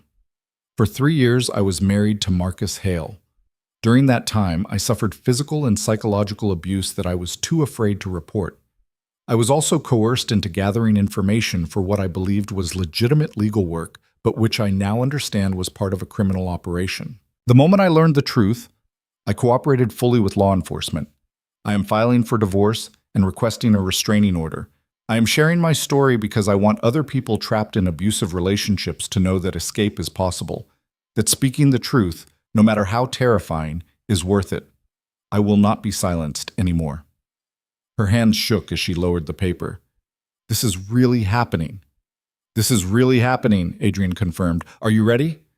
No, she wasn't ready, but she was doing it anyway. The statement went public the next morning. By noon, Lena's phone was flooded with calls from journalists she didn't know, requests for interviews she wasn't ready to give. Adrian fielded them all, setting up a press conference for the following week with a carefully vetted reporter. The divorce papers and restraining order were filed simultaneously. Marcus's response came through his lawyers within hours. A countersuit claiming defamation, alienation of affection, and a dozen other legal maneuvers designed to bury her in paperwork. "He's panicking," Victoria told her during a phone call. "This is good. Panicked people make mistakes." But Marcus's panic was still dangerous. That became clear when Adrian's phone rang at 2 in the morning. "What?" Adrian listened, his expression darkening. "When? How many? Okay, I'm on my way." He looked at Lena. "Someone broke into the storage unit, destroyed the files I had on Marcus's operation." "How?" "I don't know, but it means someone's watching us. Someone knows you're working with me." He grabbed his coat. "I need you to stay here. Lock the door. Don't open it for anyone but me or Victoria. Understand?" Fear crept up her spine. "You think Marcus sent someone?" "I think Marcus has a lot of people who owe him favors, and I think he's desperate." Adrian paused at the door. "I'll be back by morning. If anything happens, anything, you hit that panic button on your phone, 3 times fast. I'll come get you." Then he was gone, and Lena was alone in the dark apartment with her fear. She didn't sleep. Sat on the floor with her back against the wall, the phone in her hand, watching the door like something might come through at any second. Around 4 in the morning, her old cell phone, the one she'd left behind but somehow still had in her coat pocket, buzzed with a text. From Marcus. "I know you're scared, but you're making a mistake. Whatever they promised you, I can give you better. Come home, Lena, before this gets worse." Her hand shook as she read it. He wasn't supposed to be able to contact her. That was the point of the restraining order. Another text. "You think Adrian Cross is your hero? Ask him what he did before this. Ask him why he really wants me destroyed." Then, "You were always too trusting. It's one of the things I loved about you." Lena threw the phone across the room like it had burned her. When Adrian came back at dawn, she showed him the messages. "How is he texting me? He's under house arrest. He has people doing it for him, and he's trying to create doubt." Adrian's jaw was tight. "Don't listen to him, Lena." "What did you do before this? Why do you want him destroyed?" Adrian was quiet for a long moment. Then he sat down, looking more tired than she'd ever seen him. "My sister," he said quietly. 5 years ago, she worked as a paralegal at Marcus's firm. She found evidence of his operation, was going to report it. 3 days later, she drove her car off a bridge. His voice was steady, but his eyes were haunted. The police called it an accident. I knew better. Lena's breath caught. "Marcus killed your sister." "I couldn't prove it." "But yes. So I've spent 5 years building a case against him, waiting for the right moment. And then you appeared." He looked at her. "You're not just helping me take down a criminal, Lena. You're helping me get justice for Emily." The revelation shifted everything. Adrian wasn't just an ally. He was someone who understood loss, who knew what it meant to have Marcus Hale destroy your life. "I'm sorry," she said. "Don't be. Just help me finish this." The press conference was scheduled for Monday. Lena spent the weekend preparing with a media consultant Victoria had hired, a woman named Sarah who taught her how to speak to cameras, how to stay calm under pressure, how to tell her story without falling apart. "They're going to ask about the abuse," Sarah warned, "about why you didn't leave sooner. Are you ready for that?" "No, but I'll do it anyway." Monday morning arrived cold and bright. The press conference was being held at Victoria Chen's office, with carefully selected journalists and a prepared statement. Lena dressed in simple clothes, no makeup, no jewelry, just herself. Adrian drove her there in silence. At the building entrance, he squeezed her hand. "You don't have to do this," he said. "Yes, I do." The conference room was packed. Cameras, journalists with notepads, the hum of people waiting for her to break. Lena sat at a table with Victoria on one side and Sarah on the other, her prepared statement in front of her. The room went quiet. Lena began to read. She told them everything. About the abuse, about being coerced into Marcus's operation, about the moment she'd learned the truth and decided to fight back. Her voice shook, but it didn't break. When she finished, the question started. "Why didn't you report the abuse earlier?" "I was afraid, and I'd been conditioned to believe it was my fault." "Are you testifying against your husband for revenge?" "I'm testifying because he's a criminal, and because other people deserve justice." "Do you still love him?" The question hit like a slap. Lena looked directly at the camera. "I love who I thought he was, but that person never existed." After it was over, after the journalists had filed out and the cameras stopped rolling, Lena sat in the empty conference room and shook. "You did good," Victoria said. "Really good." But Lena didn't feel good. She felt exposed, like she'd stripped naked in front of the world. Adrian found her an hour later, still sitting there. "Come on," he said gently. "Let's get you home." Home. The word felt foreign, but she followed him anyway. That night, Marcus's lawyers issued a statement calling her a liar and claiming she'd willingly participated in his business dealings. The media picked it up, began dissecting her story, questioning her motives. Lena watched it unfold on the news and realized something important. She didn't care, because she'd told the truth, and that was all she could control. The rest would have to take care of itself. The backlash hit harder than Lena had anticipated. Within 48 hours of the press conference, her face was everywhere. News sites, social media, opinion pieces debating whether she was a victim or an opportunist.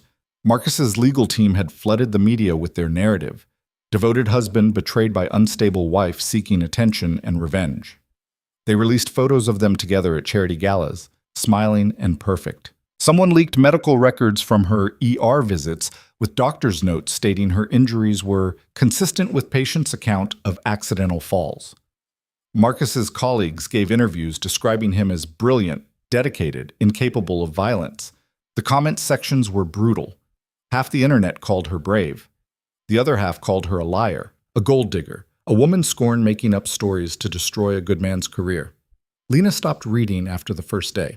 "Don't look at it," Adrian told her, finding her hunched over her laptop in the Queen's apartment. "None of that matters."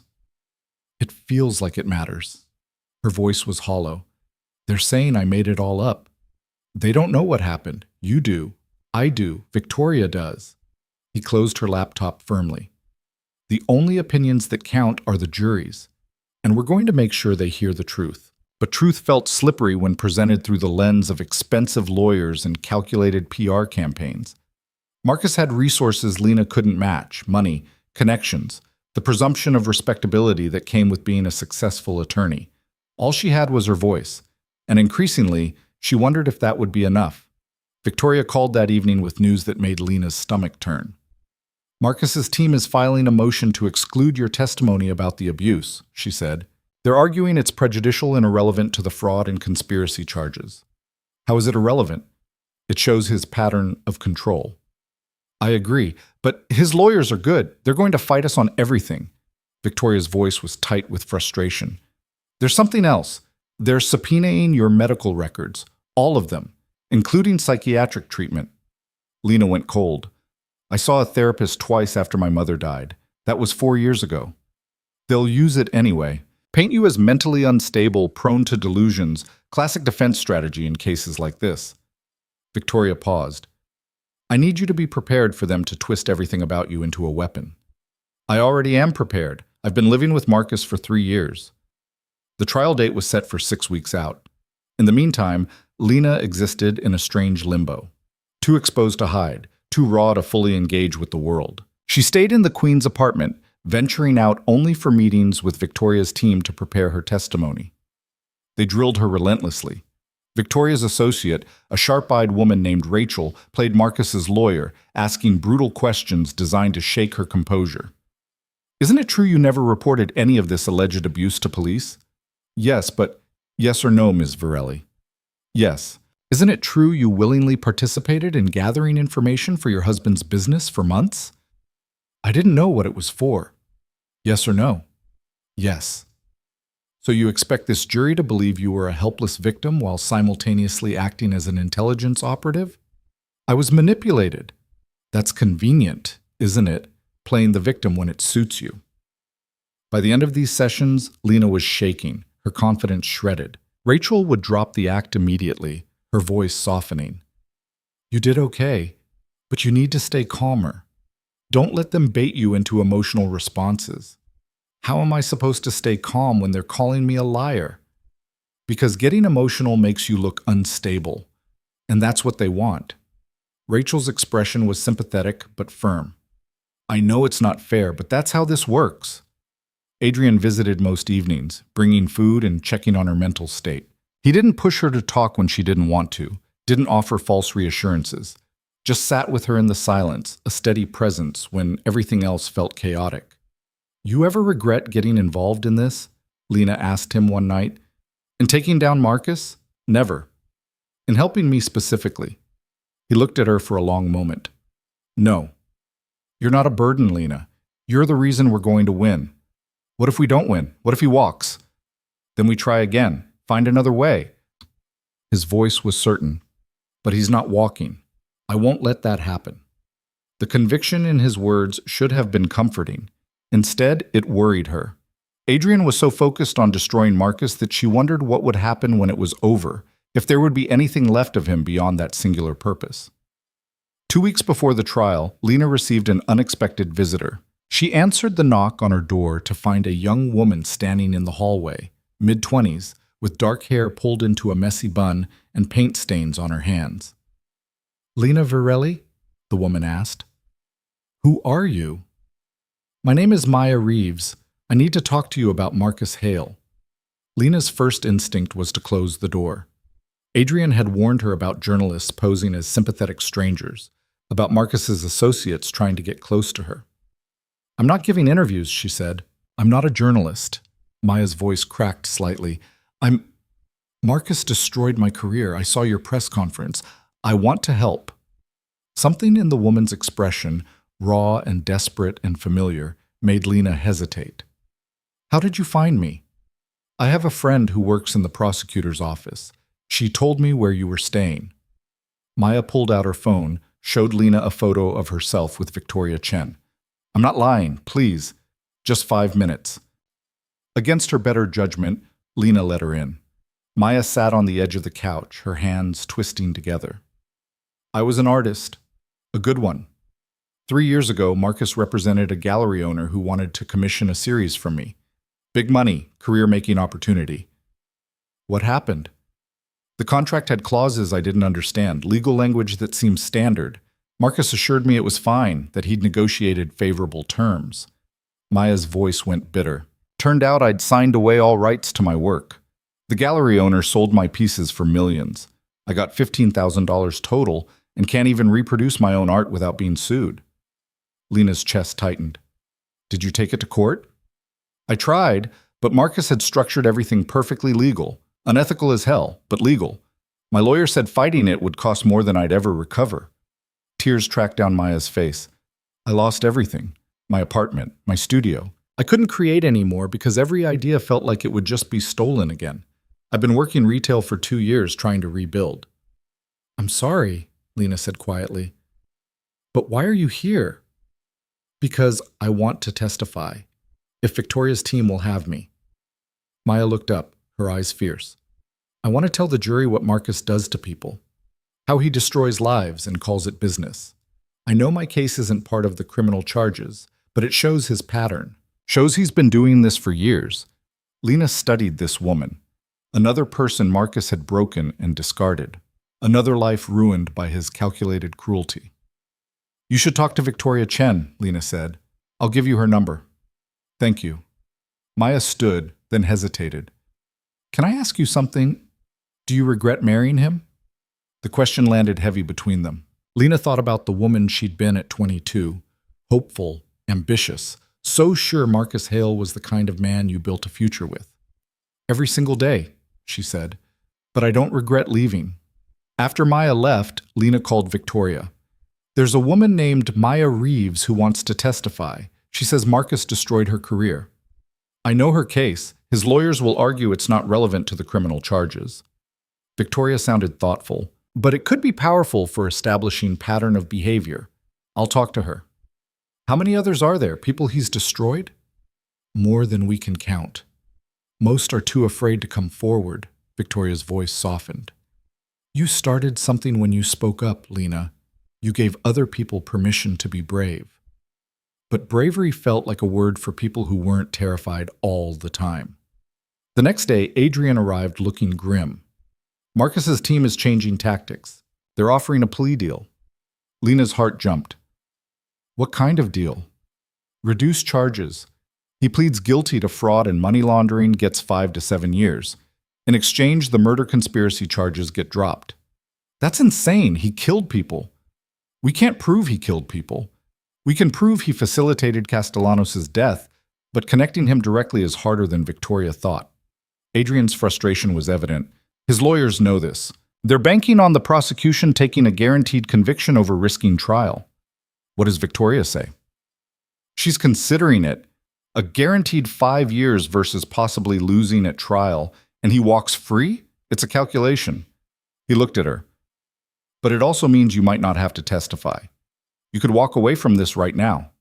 The offer dangled in front of her like a lifeline. No trial, no cross-examination, no facing Marcus in court while his lawyers shredded her credibility. Just 5 years and it would be over. Except it wouldn't be over. Not really. Because 5 years meant Marcus would be out while Lena was still relatively young. Would be free to rebuild his life, his career, his carefully constructed respectability, while she carried the weight of what he'd done forever. No, she said. Lena, I said no. We go to trial. I testify. Her voice was stronger than she felt. He doesn't get to take the easy way out. Adrian studied her face. You're sure? I'm sure. He pulled out his phone and called Victoria. She wants to go to trial, yet, yeah, I know the risks. Tell them the deal's off. Victoria fought the plea deal in a meeting with the prosecution team that Lena wasn't invited to, but Adrian filled her in afterward. The chief prosecutor had wanted to accept, to guarantee a conviction and avoid the uncertainties of trial. Victoria had argued that accepting a plea would send the message that wealthy criminals could buy their way out of consequences. In the end, Victoria won. The trial would proceed as scheduled. Marcus's response came through his lawyers within hours. A new motion to dismiss based on insufficient evidence. It was denied. Then a motion to change venue, claiming pretrial publicity had tainted the jury pool, also denied. He was running out of legal maneuvers, which made him more dangerous. He's going to come at you directly, Adrian warned. Not physically, he's too smart for that, but he'll try to break you psychologically. Make you doubt yourself, make you want to run. I'm not running. Good. Because the gala is in 3 days. Lena blinked. What gala? Marcus was supposed to be honored at the Metropolitan Legal Association's annual gala, Lawyer of the Year award. Obviously, they've rescinded it. Adrian's smile was sharp. But the event is still happening, and Victoria thinks we should make an appearance. Why would I go to a gala full of lawyers? Because half of them are Marcus's colleagues and friends. Because showing up makes a statement that you're not hiding, that you're not ashamed. He leaned forward. And because Maya Reeves is going to be there. The artist? Why? She was commissioned to create a piece for the event. Before Marcus destroyed her career, she was supposed to debut it 3 years ago. She never got the chance. Adrian's expression was intense. She wants to show it now, as a statement, and she wants you there when she does. The idea was both terrifying and thrilling. Walking into a room full of people who thought she was lying, standing beside a woman whose life Marcus had ruined, making him watch as they refused to disappear quietly. Okay, Lena said, I'll go. The Metropolitan Legal Association Gala was held at a historic hotel in Manhattan, the kind of place that dripped old money and institutional power. Lena wore a simple black dress. Nothing flashy, nothing that could be criticized. Adrian had hired a security detail that stayed close but invisible. Walking into the ballroom felt like entering enemy territory. Conversations died as people noticed her. Stares followed her across the marble floor. She heard whispers, saw phones being raised to photograph her. Ignore them, Adrian murmured beside her. You have every right to be here. Maya found them near the bar. She wore a paint-splattered dress that looked deliberately messy, her hair wild, her expression defiant. You came, she said to Lena. I came. My piece is in the gallery wing. They tried to pull it when they found out what it was, but I have a contract. Maya's smile was fierce. Come on, I want you to see it before anyone else does. They followed her through corridors hung with boring corporate art until they reached a smaller gallery space. In the center stood Maya's work. It was a sculpture, a woman made of shattered glass and twisted metal, held together by thin wires that looked like they might snap at any moment. Beautiful and broken and somehow still standing. Around the base were photographs, documents, contracts with highlighted sections showing the clauses that had destroyed Maya's career. And Marcus's name, over and over. His signature on every document.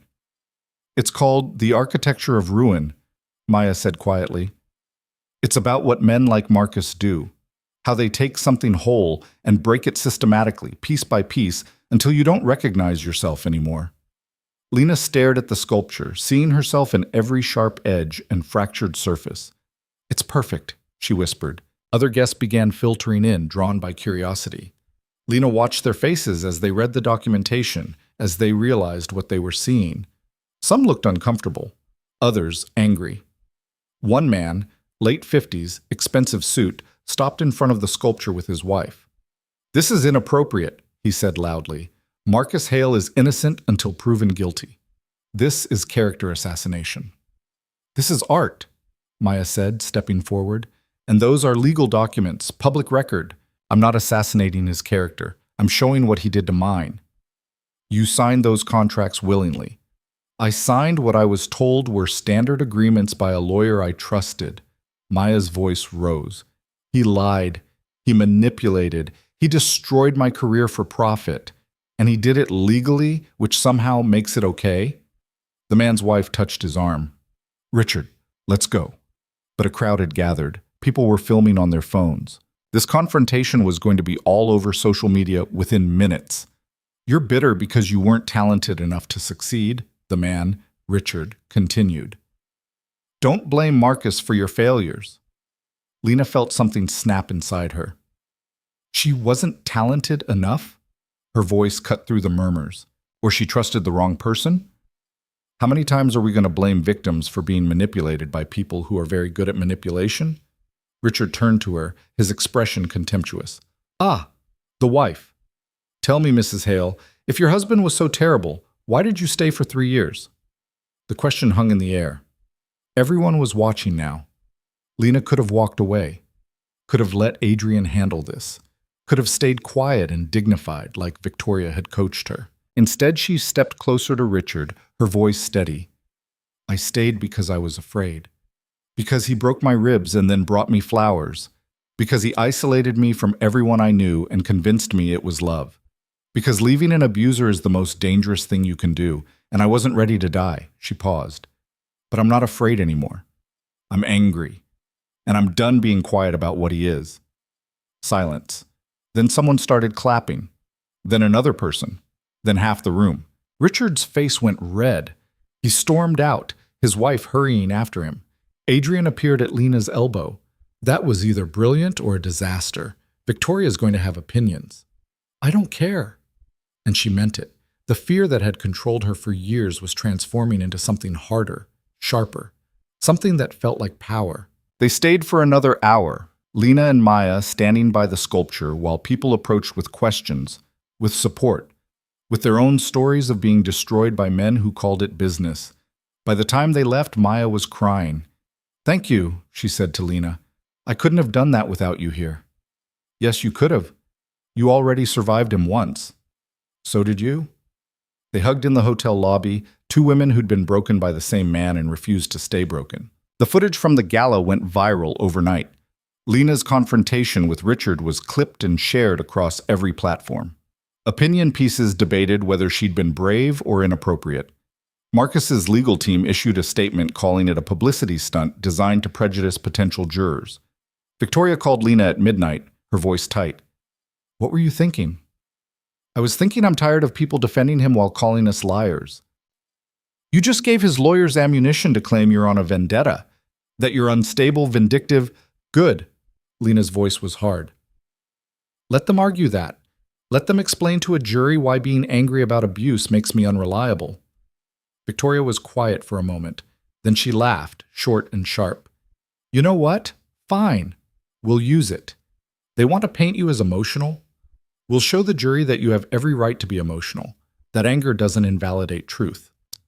After she hung up, Lena sat in the dark apartment feeling something unfamiliar settle in her chest. Not peace exactly, but resolution. She'd spent 3 years being what Marcus needed her to be. Now she was going to be exactly what would destroy him, and she was done apologizing for it. The week before trial, Adrian brought news that changed everything.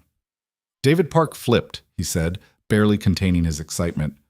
Marcus's fixer. He's taking a plea deal in exchange for testifying against Marcus. Why would he do that? Because Victoria's team has him on 3 murders, not just Castellanos. He's looking at life without parole unless he cooperates. Adrian paced the small apartment. He's going to testify that Marcus ordered hits, that the whole operation was directed by Marcus personally.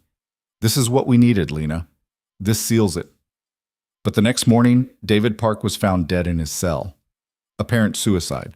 Hung himself with bedsheets. The news hit like a bomb. Victoria called an emergency meeting at her office. This is bullshit, she said flatly. Park was on suicide watch. There's no way this was actually suicide. Marcus had him killed, Lena said. Even from house arrest, he had him killed. We can't prove that. And without Park's testimony, we're back to circumstantial evidence. Victoria's frustration was palpable. His lawyers are going to argue Park killed himself out of guilt, that he was the real mastermind and Marcus knew nothing about it. Can they do that? They can argue anything. Whether the jury believes it is another question. Victoria looked at Lena. This makes your testimony even more critical. You're the only person who can directly connect Marcus to knowledge of criminal activity. The weight of it pressed down on Lena's shoulders. Everything now rested on her ability to convince 12 strangers that her husband was a monster.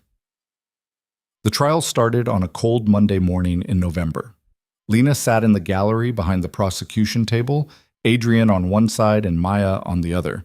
She'd invited Maya to attend as support, needing someone who understood what Marcus did to people. Marcus entered the courtroom flanked by his lawyers, and Lena's breath caught despite herself. He looked exactly as he always had, polished, professional, unthreatening. When his eyes found hers across the room, his expression was wounded, betrayed. The performance was perfect. Jury selection took 3 days. Marcus's lawyers struck anyone who seemed sympathetic to domestic violence victims. Victoria struck anyone who looked too impressed by expensive suits and corporate credentials. They ended up with 12 people who looked exhausted before the trial even began. Opening statements were straightforward. The prosecution laid out Marcus's criminal enterprise, the fraud, the money laundering, the conspiracy to commit murder. They painted him as a calculating predator who used his legal expertise to destroy lives for profit. Marcus's lead attorney, a silver-haired man named Gerald Hathaway, presented a different story. Marcus was a dedicated lawyer who made aggressive but legal deals. Any criminal activity was perpetrated by David Park without Marcus's knowledge. And as for the allegations of abuse and coercion, that was the bitter invention of a woman scorned, a woman who'd participated willingly in her husband's business and now wanted to destroy him out of revenge. "You'll hear from Mrs. Hale," Hathaway said, his voice dripping with skepticism. "And you'll have to decide, is she a victim, or is she a willing participant trying to avoid consequences for her own actions?" The first week of trial was financial experts and FBI agents testifying about shell companies and wire transfers. Boring but damning. Marcus's lawyers cross-examined aggressively, poking holes where they could, but the evidence was solid. Maya testified about her destroyed career. She was nervous on the stand, but her pain was genuine. Hathaway tried to paint her as a failed artist, blaming others for her lack of success. But Maya held firm. "I signed a contract I didn't understand because I trusted the lawyer representing me," she said. "That lawyer was Marcus Hale, and he used that trust to steal my life's work." The prosecution rested their case on Friday afternoon. Lena was scheduled to testify on Monday. That weekend was the longest of her life. She practiced with Victoria's team until her voice went hoarse, until she could recite her story without crying, until she knew every document and date by heart. Sunday night, she couldn't sleep. Adrian stayed with her, the two of them sitting in silence as the hours crawled toward dawn. "What if I freeze?" Lena asked. "What if I get up there and can't talk?" "You won't freeze. You're stronger than you think. Everyone keeps saying that." "Because it's true." He took her hand. "You survived Marcus Hale. Testifying against him is just the final step." Monday morning arrived gray and cold. Lena dressed in a navy suit Victoria had picked out. Professional, serious, not trying to appear sympathetic. She wore no jewelry except her wedding ring, which Victoria had insisted she keep on. "Reminds the jury you're still technically his wife," Victoria had said. "Makes the betrayal they'll accuse you of feel more sympathetic." In the courthouse bathroom, Lena stared at herself in the mirror. The woman looking back was someone she barely recognized. Harder, older, carrying weight that had nothing to do with her body. "You ready?" Victoria appeared behind her. "No." "Good. That'll keep you sharp." Victoria's expression softened. "Just tell the truth, Lena. That's all you have to do." They walked into the courtroom together. The gallery was packed. Journalists, curious spectators, some of Marcus's colleagues there to support him. Lena felt their stares like physical touches. Marcus sat at the defense table, watching her with those familiar eyes. For a moment, she saw the man she'd married, the one who'd promised to love her, to protect her, to build a life with her. Then she remembered the contingency plan in his files, the necessary termination clause, and the fear evaporated, leaving only clarity. "The prosecution calls Lena Varelli," Victoria announced. Lena stood and walked to the witness stand on steady legs. She placed her hand on the Bible, swore to tell the truth, and sat down facing a courtroom full of people waiting to decide if she was a victim or a liar. She looked at Marcus one last time. He smiled at her, small and sad, like they were sharing a private joke. Then Lena turned to the jury and began to speak. Victoria's first question was simple. "Mrs. Hale, can you tell the jury how you met your husband?" Lena's voice came out steadier than she'd expected. "At a gallery opening, a friend was showing her work. Marcus was there, representing the gallery owner. We talked about art for an hour. He seemed—" She paused, choosing her words carefully. "He seemed safe." "Safe? Kind. Thoughtful. Like someone who saw me as a person, not just a pretty face." Lena looked at the jury. "I was 22. I thought I was smart enough to know the difference between a good man and a dangerous one." "When did you marry him?" 8 months later. He proposed on my birthday. Made this whole speech about building a life together, about partnership and trust." Her throat tightened. "I believed every word."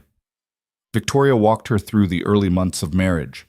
The gradual isolation from friends, Marcus's increasing control over her schedule, her finances, her choices. Then the first incident of violence. What happened? Victoria asked. I'd gone to lunch with a college friend without telling him. When I got home, he was calm at first, asked how my day was. I told him about lunch. Lena's hands twisted in her lap. He said he wished I'd mentioned it earlier. Then he grabbed my wrist and twisted until I heard it crack.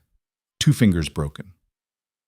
He drove me to the emergency room himself, told the doctor I'd slammed my hand in a car door. Did you tell the doctor the truth? No. Why not? Because Marcus was standing right there. Because I was in shock. Because I thought... Her voice cracked. I thought it was a one-time thing, that he'd been stressed about work and I'd made a mistake. The jury was watching her intently. Lena couldn't tell if they believed her or thought she was performing. Victoria guided her through 3 years of escalating abuse, each incident documented with medical records and photographs. The concussion, the cracked ribs, the miscarriage that may or may not have been caused by Marcus shoving her down the stairs but was recorded as accidental trauma. When did you start working at the Aurelius? Victoria asked. About a year ago. Marcus arranged it, said it would be good for his career if I understood the social dynamics of his client base. Did you understand that to mean gathering intelligence? Not at first. He'd just ask me to remember conversations. Who said what? Who seemed interested in what deals? Lena met Victoria's eyes.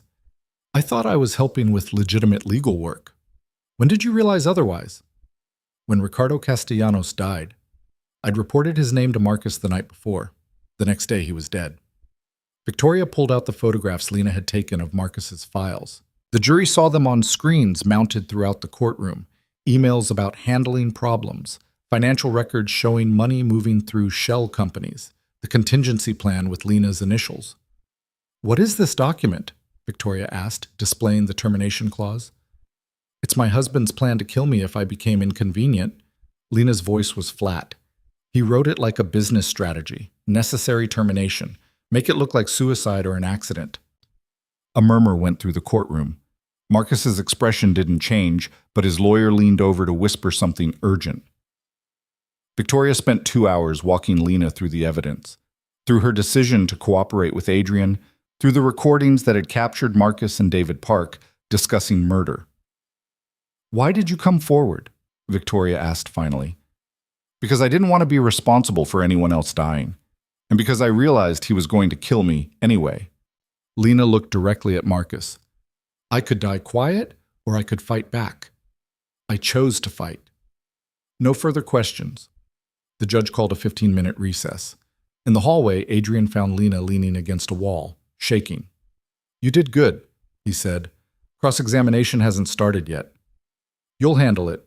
Just remember what we practiced. Stay calm. Don't let them bait you. Gerald Hathaway was a shark in an expensive suit. He approached the witness stand with the kind of confidence that came from winning cases most people would consider unwinnable. Mrs. Hale, he began, his voice friendly, you testified that you loved your husband when you married him, correct? Yes. And you lived with him for 3 years? Yes. During those 3 years, you attended social events with him, smiled in photographs, played the role of devoted wife. He forced me to... Please answer yes or no. Lena's jaw clenched. Yes. You also testified that you gathered information for him, photographed documents, reported conversations, correct? Yes, but I didn't know it. Yes or no, Mrs. Hale? Yes. Hathaway smiled, turning to the jury. So we have a woman who, by her own admission, spent 3 years actively participating in her husband's business dealings, who never reported abuse to police, who never sought help from friends or family, who in fact appeared to everyone who knew them as a happy, willing partner. I was afraid, Lena said. Of course you were, according to your testimony. He pulled out a document. But you also testified that you saw a therapist 4 years ago, after your mother's death. Is that correct? Yes. And in those sessions, you discussed depression and suicidal ideation? Lena's stomach dropped. That was grief. My mother had just, yes or no, please. Yes. So you have a history of mental health struggles, of suicidal thoughts. Hathaway's voice was sympathetic poison. Isn't it possible that the injuries you claim were abuse were actually self-inflicted? Cries for help that you later reframed as domestic violence? No, Lena's voice shook with rage. That's insane. Is it? Or is it possible that you're an unstable woman who participated willingly in her husband's business, then turned on him when the FBI started investigating? Objection! Victoria was on her feet. Counsel is testifying, not questioning. Sustained. Mr. Hathaway, ask questions.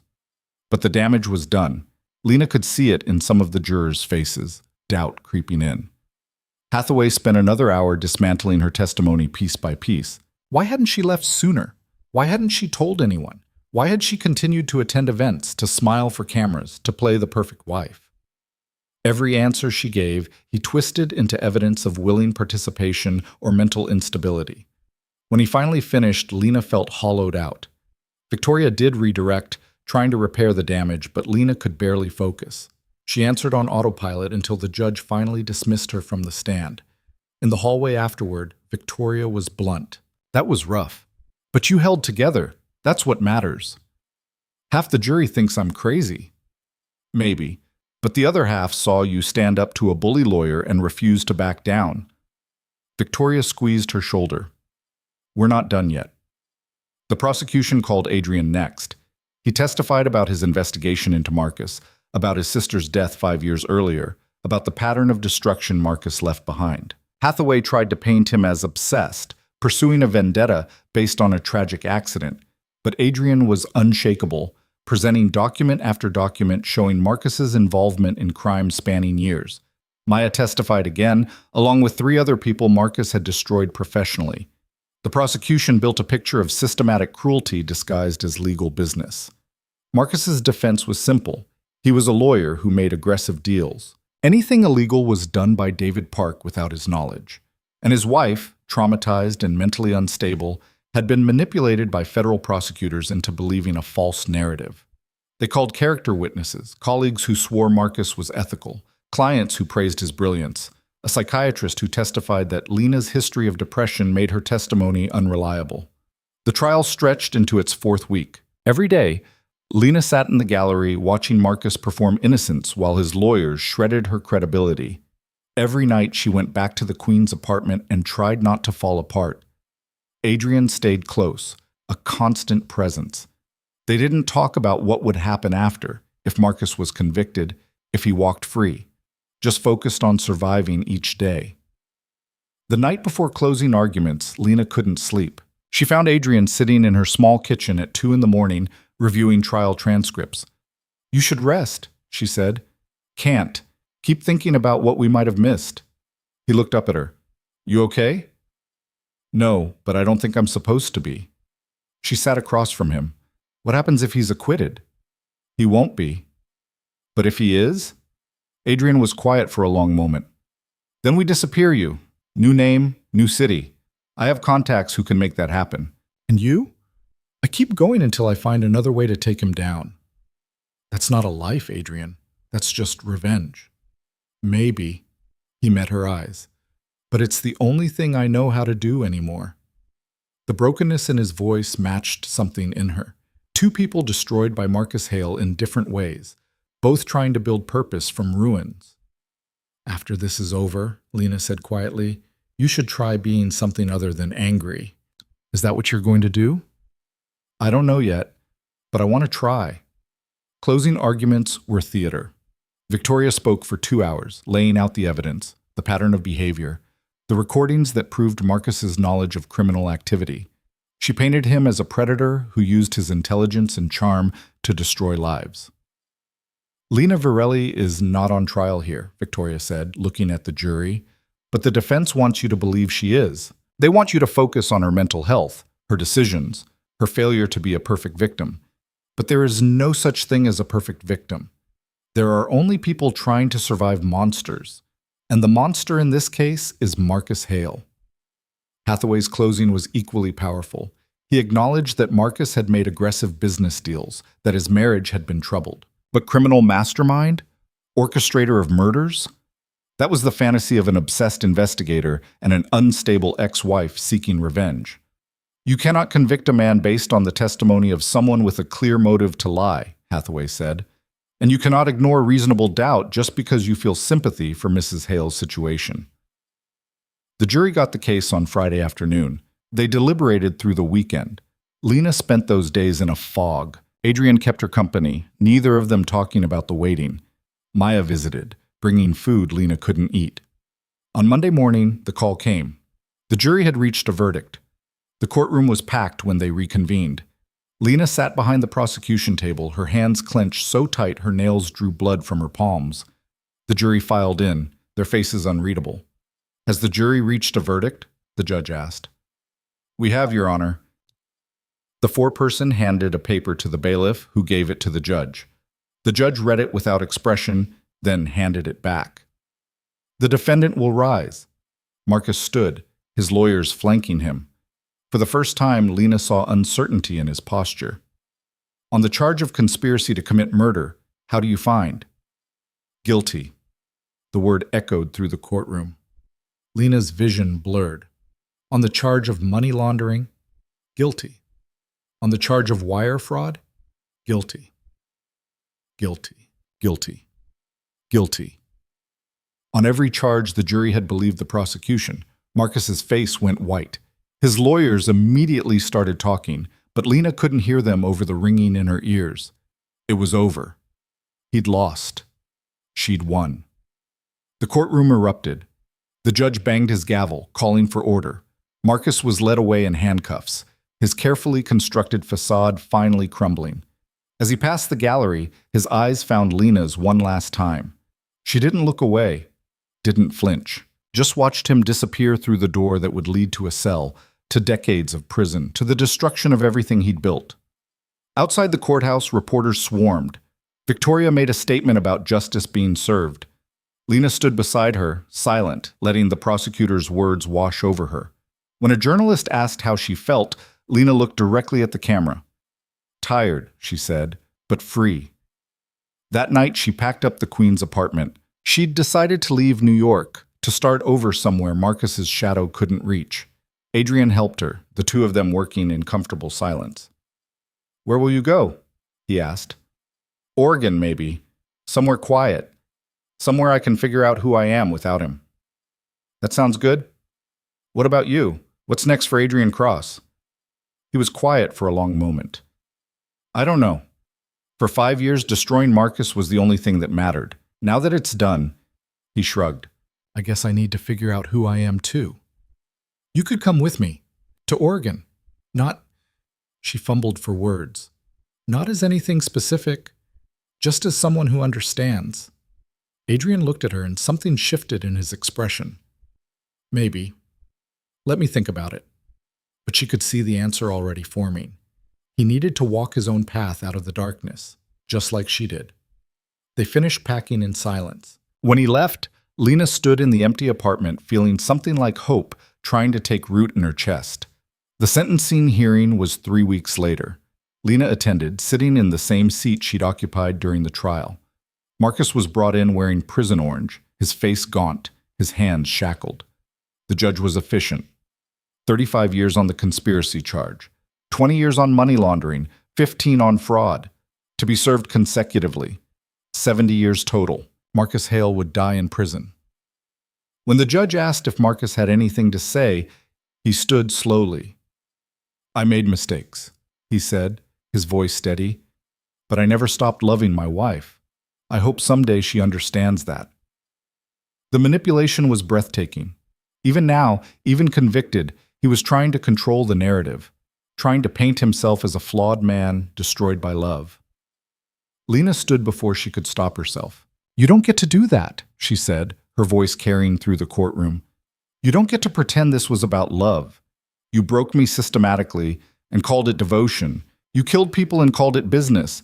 You wrote a plan to murder me and called it necessary." The judge banged his gavel. "Mrs. Hale, I'm done being quiet about what you are." She looked at Marcus. "You wanted me to disappear, but I'm still here. And I'll be here long after you're forgotten." Security moved toward her, but the judge waved them off. I'll allow it, he said quietly. Then to Marcus, do you have anything else to say? Marcus just stared at Lena, his expression unreadable. Then this court is adjourned. They led him away. This time, he didn't look back. Lena left New York 2 days later. She'd settled on Portland, far enough to feel like escape, close enough to the ocean to feel like possibility. Adrian helped her load her car, his own bags packed in his trunk. So you decided, she said. Different city than you, Seattle. He smiled, but close enough to visit if you want company. I'd like that. They stood in the early morning cold, two people who'd been broken by the same monster and somehow survived. Thank you, Lena said, for everything. Thank you for being brave enough to fight back. Emily would have liked you. I wish I could have met her. Me too. He hugged her then, quick and tight. Then he got in his car and drove away. Lena sat in her own car for a long moment, looking at the city that had nearly destroyed her. Then she started the engine and headed west. 6 months later, Lena stood in a converted warehouse space in Portland's Arts District, looking at the sign she'd just hung. Varelli House, Support Center for Survivors. The center had taken all her settlement money from the divorce.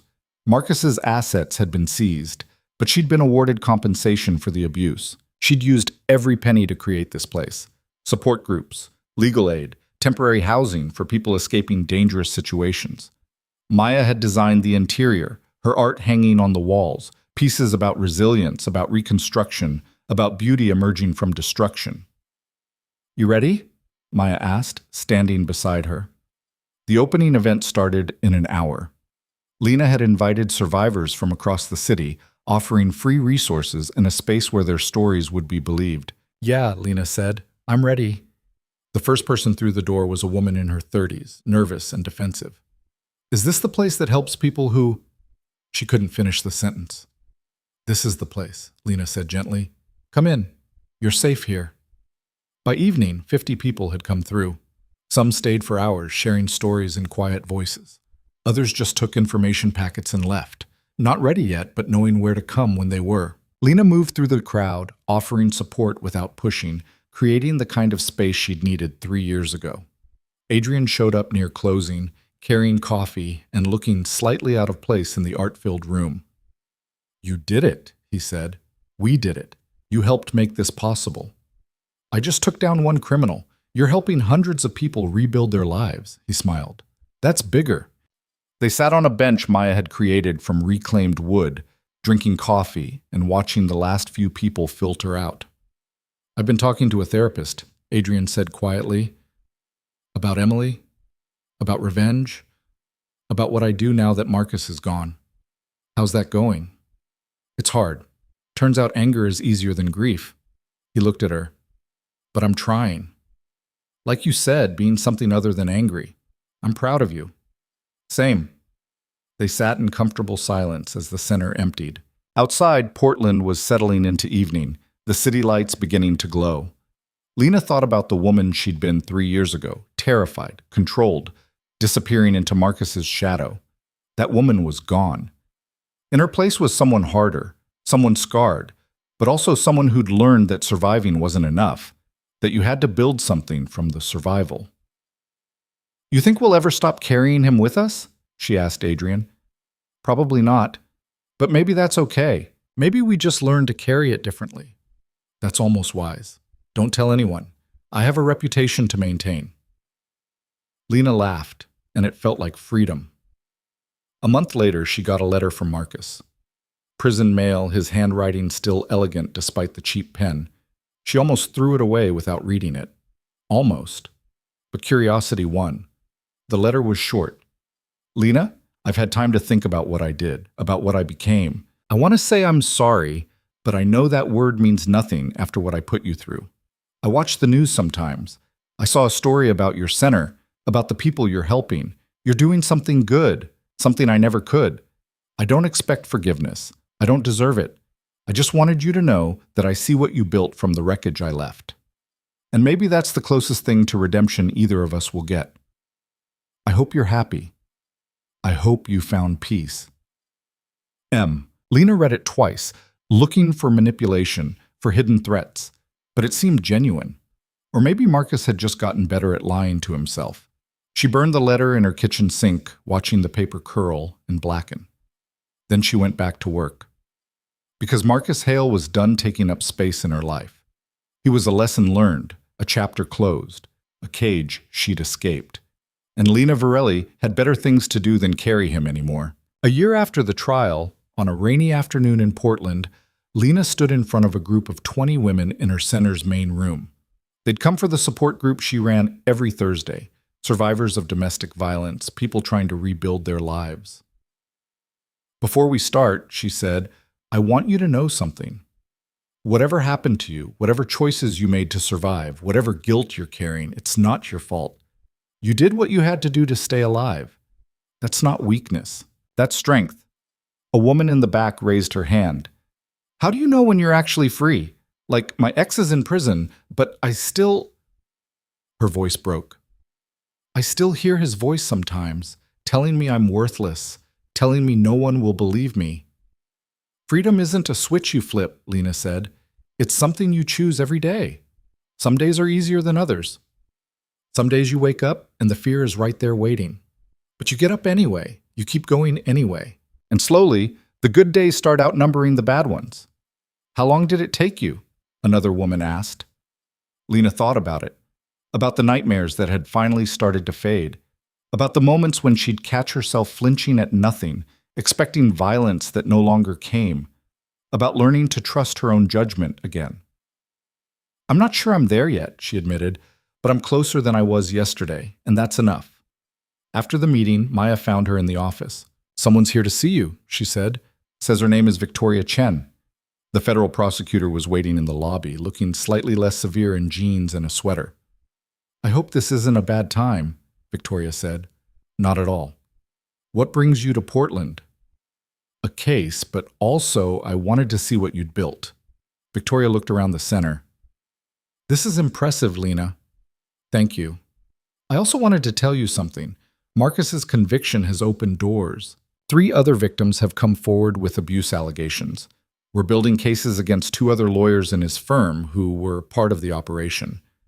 Victoria's expression was fierce. You started something. By speaking up, you made it possible for others to do the same. The words settled over Lena like warmth. She'd spent so long feeling like a victim, like someone things happened to. But she'd become something else. Someone who made things happen. How many people are we talking about? Lena asked. Potentially dozens. People he destroyed, people his associates destroyed. They're all coming forward now because you showed them it was possible to win. After Victoria left, Lena sat in her office looking at the wall where Maya had painted a mural. It showed a woman made of shattered glass, just like the sculpture from the gala. But in this version, the woman was putting herself back together, piece by piece, the cracks filled with gold. Kintsugi, Maya had called it. The Japanese art of repairing broken pottery with gold, making it more beautiful for having been broken. That's what Lena was doing. Not pretending the damage hadn't happened, but incorporating it into something new, something stronger. Her phone buzzed. A text from Adrian. Coffee next week? I'm in town for a thing. She smiled and typed back. Definitely. I'll introduce you to someone. The someone was a woman named Claire who ran a legal aid clinic in Seattle. Adrian had mentioned her a few times. How smart she was. How dedicated to helping people. How he'd finally worked up the courage to ask her to dinner. Change was possible, even for people who'd spent years defined by trauma. That evening, Lena walked along the Willamette River, watching the sun set over the water. Portland was nothing like New York, quieter, greener, full of people who didn't know her story. She could be anonymous here, could build a life that had nothing to do with Marcus Hale or trials or testimony. But she'd chosen not to be anonymous, had chosen to tell her story, to use her experience to help others. Because staying silent protected predators, and she was done protecting anyone but herself. Her phone rang. Unknown number. She almost didn't answer, but something made her pick up. Is this Lena Varelli? A woman's voice, young and scared. Yes. Who is this? My name is Sophie. I got your number from the website. I need help. My boyfriend, he's been... The woman's voice broke. I don't know what to do. Lena found a bench and sat down. Take a breath. You're safe right now, right? Yeah, he's at work. Good. Tell me what's happening. She talked Sophie through it. The escalating violence, the isolation, the fear, gave her resources, safety planning, the number for a shelter. Stayed on the phone until Sophie felt steady enough to make a plan. Thank you, Sophie whispered. I thought I was going crazy. Everyone thinks he's so great, and I thought maybe I was just... You're not crazy. You're in danger, and recognizing that is the first step. After they hung up, Lena sat by the river as darkness fell. Sophie was the 10th person who'd called this month, 10 people she might have helped save from years of the kind of hell she'd survived. It wasn't redemption exactly. The word felt too clean for the messy work of healing. But it was purpose, and purpose was enough. Marcus Hale had tried to destroy her, had broken her bones, stolen her agency, planned her death. And she'd survived anyway, had fought back anyway, had built something beautiful from the ruins he'd left. That was the victory. Not the trial, not the conviction, not even the center. The victory was standing here, alive and whole in ways that had nothing to do with him. The victory was knowing that every day she kept breathing was one more day she'd won. Lena stood and started walking home. Tomorrow she'd wake up and go back to work. Would help more people escape their own Marcus Hales. Would continue building a life defined not by what had been done to her, but by what she chose to do with what remained. The cage was gone. The chains were broken. And Lena Varelli was finally, completely free.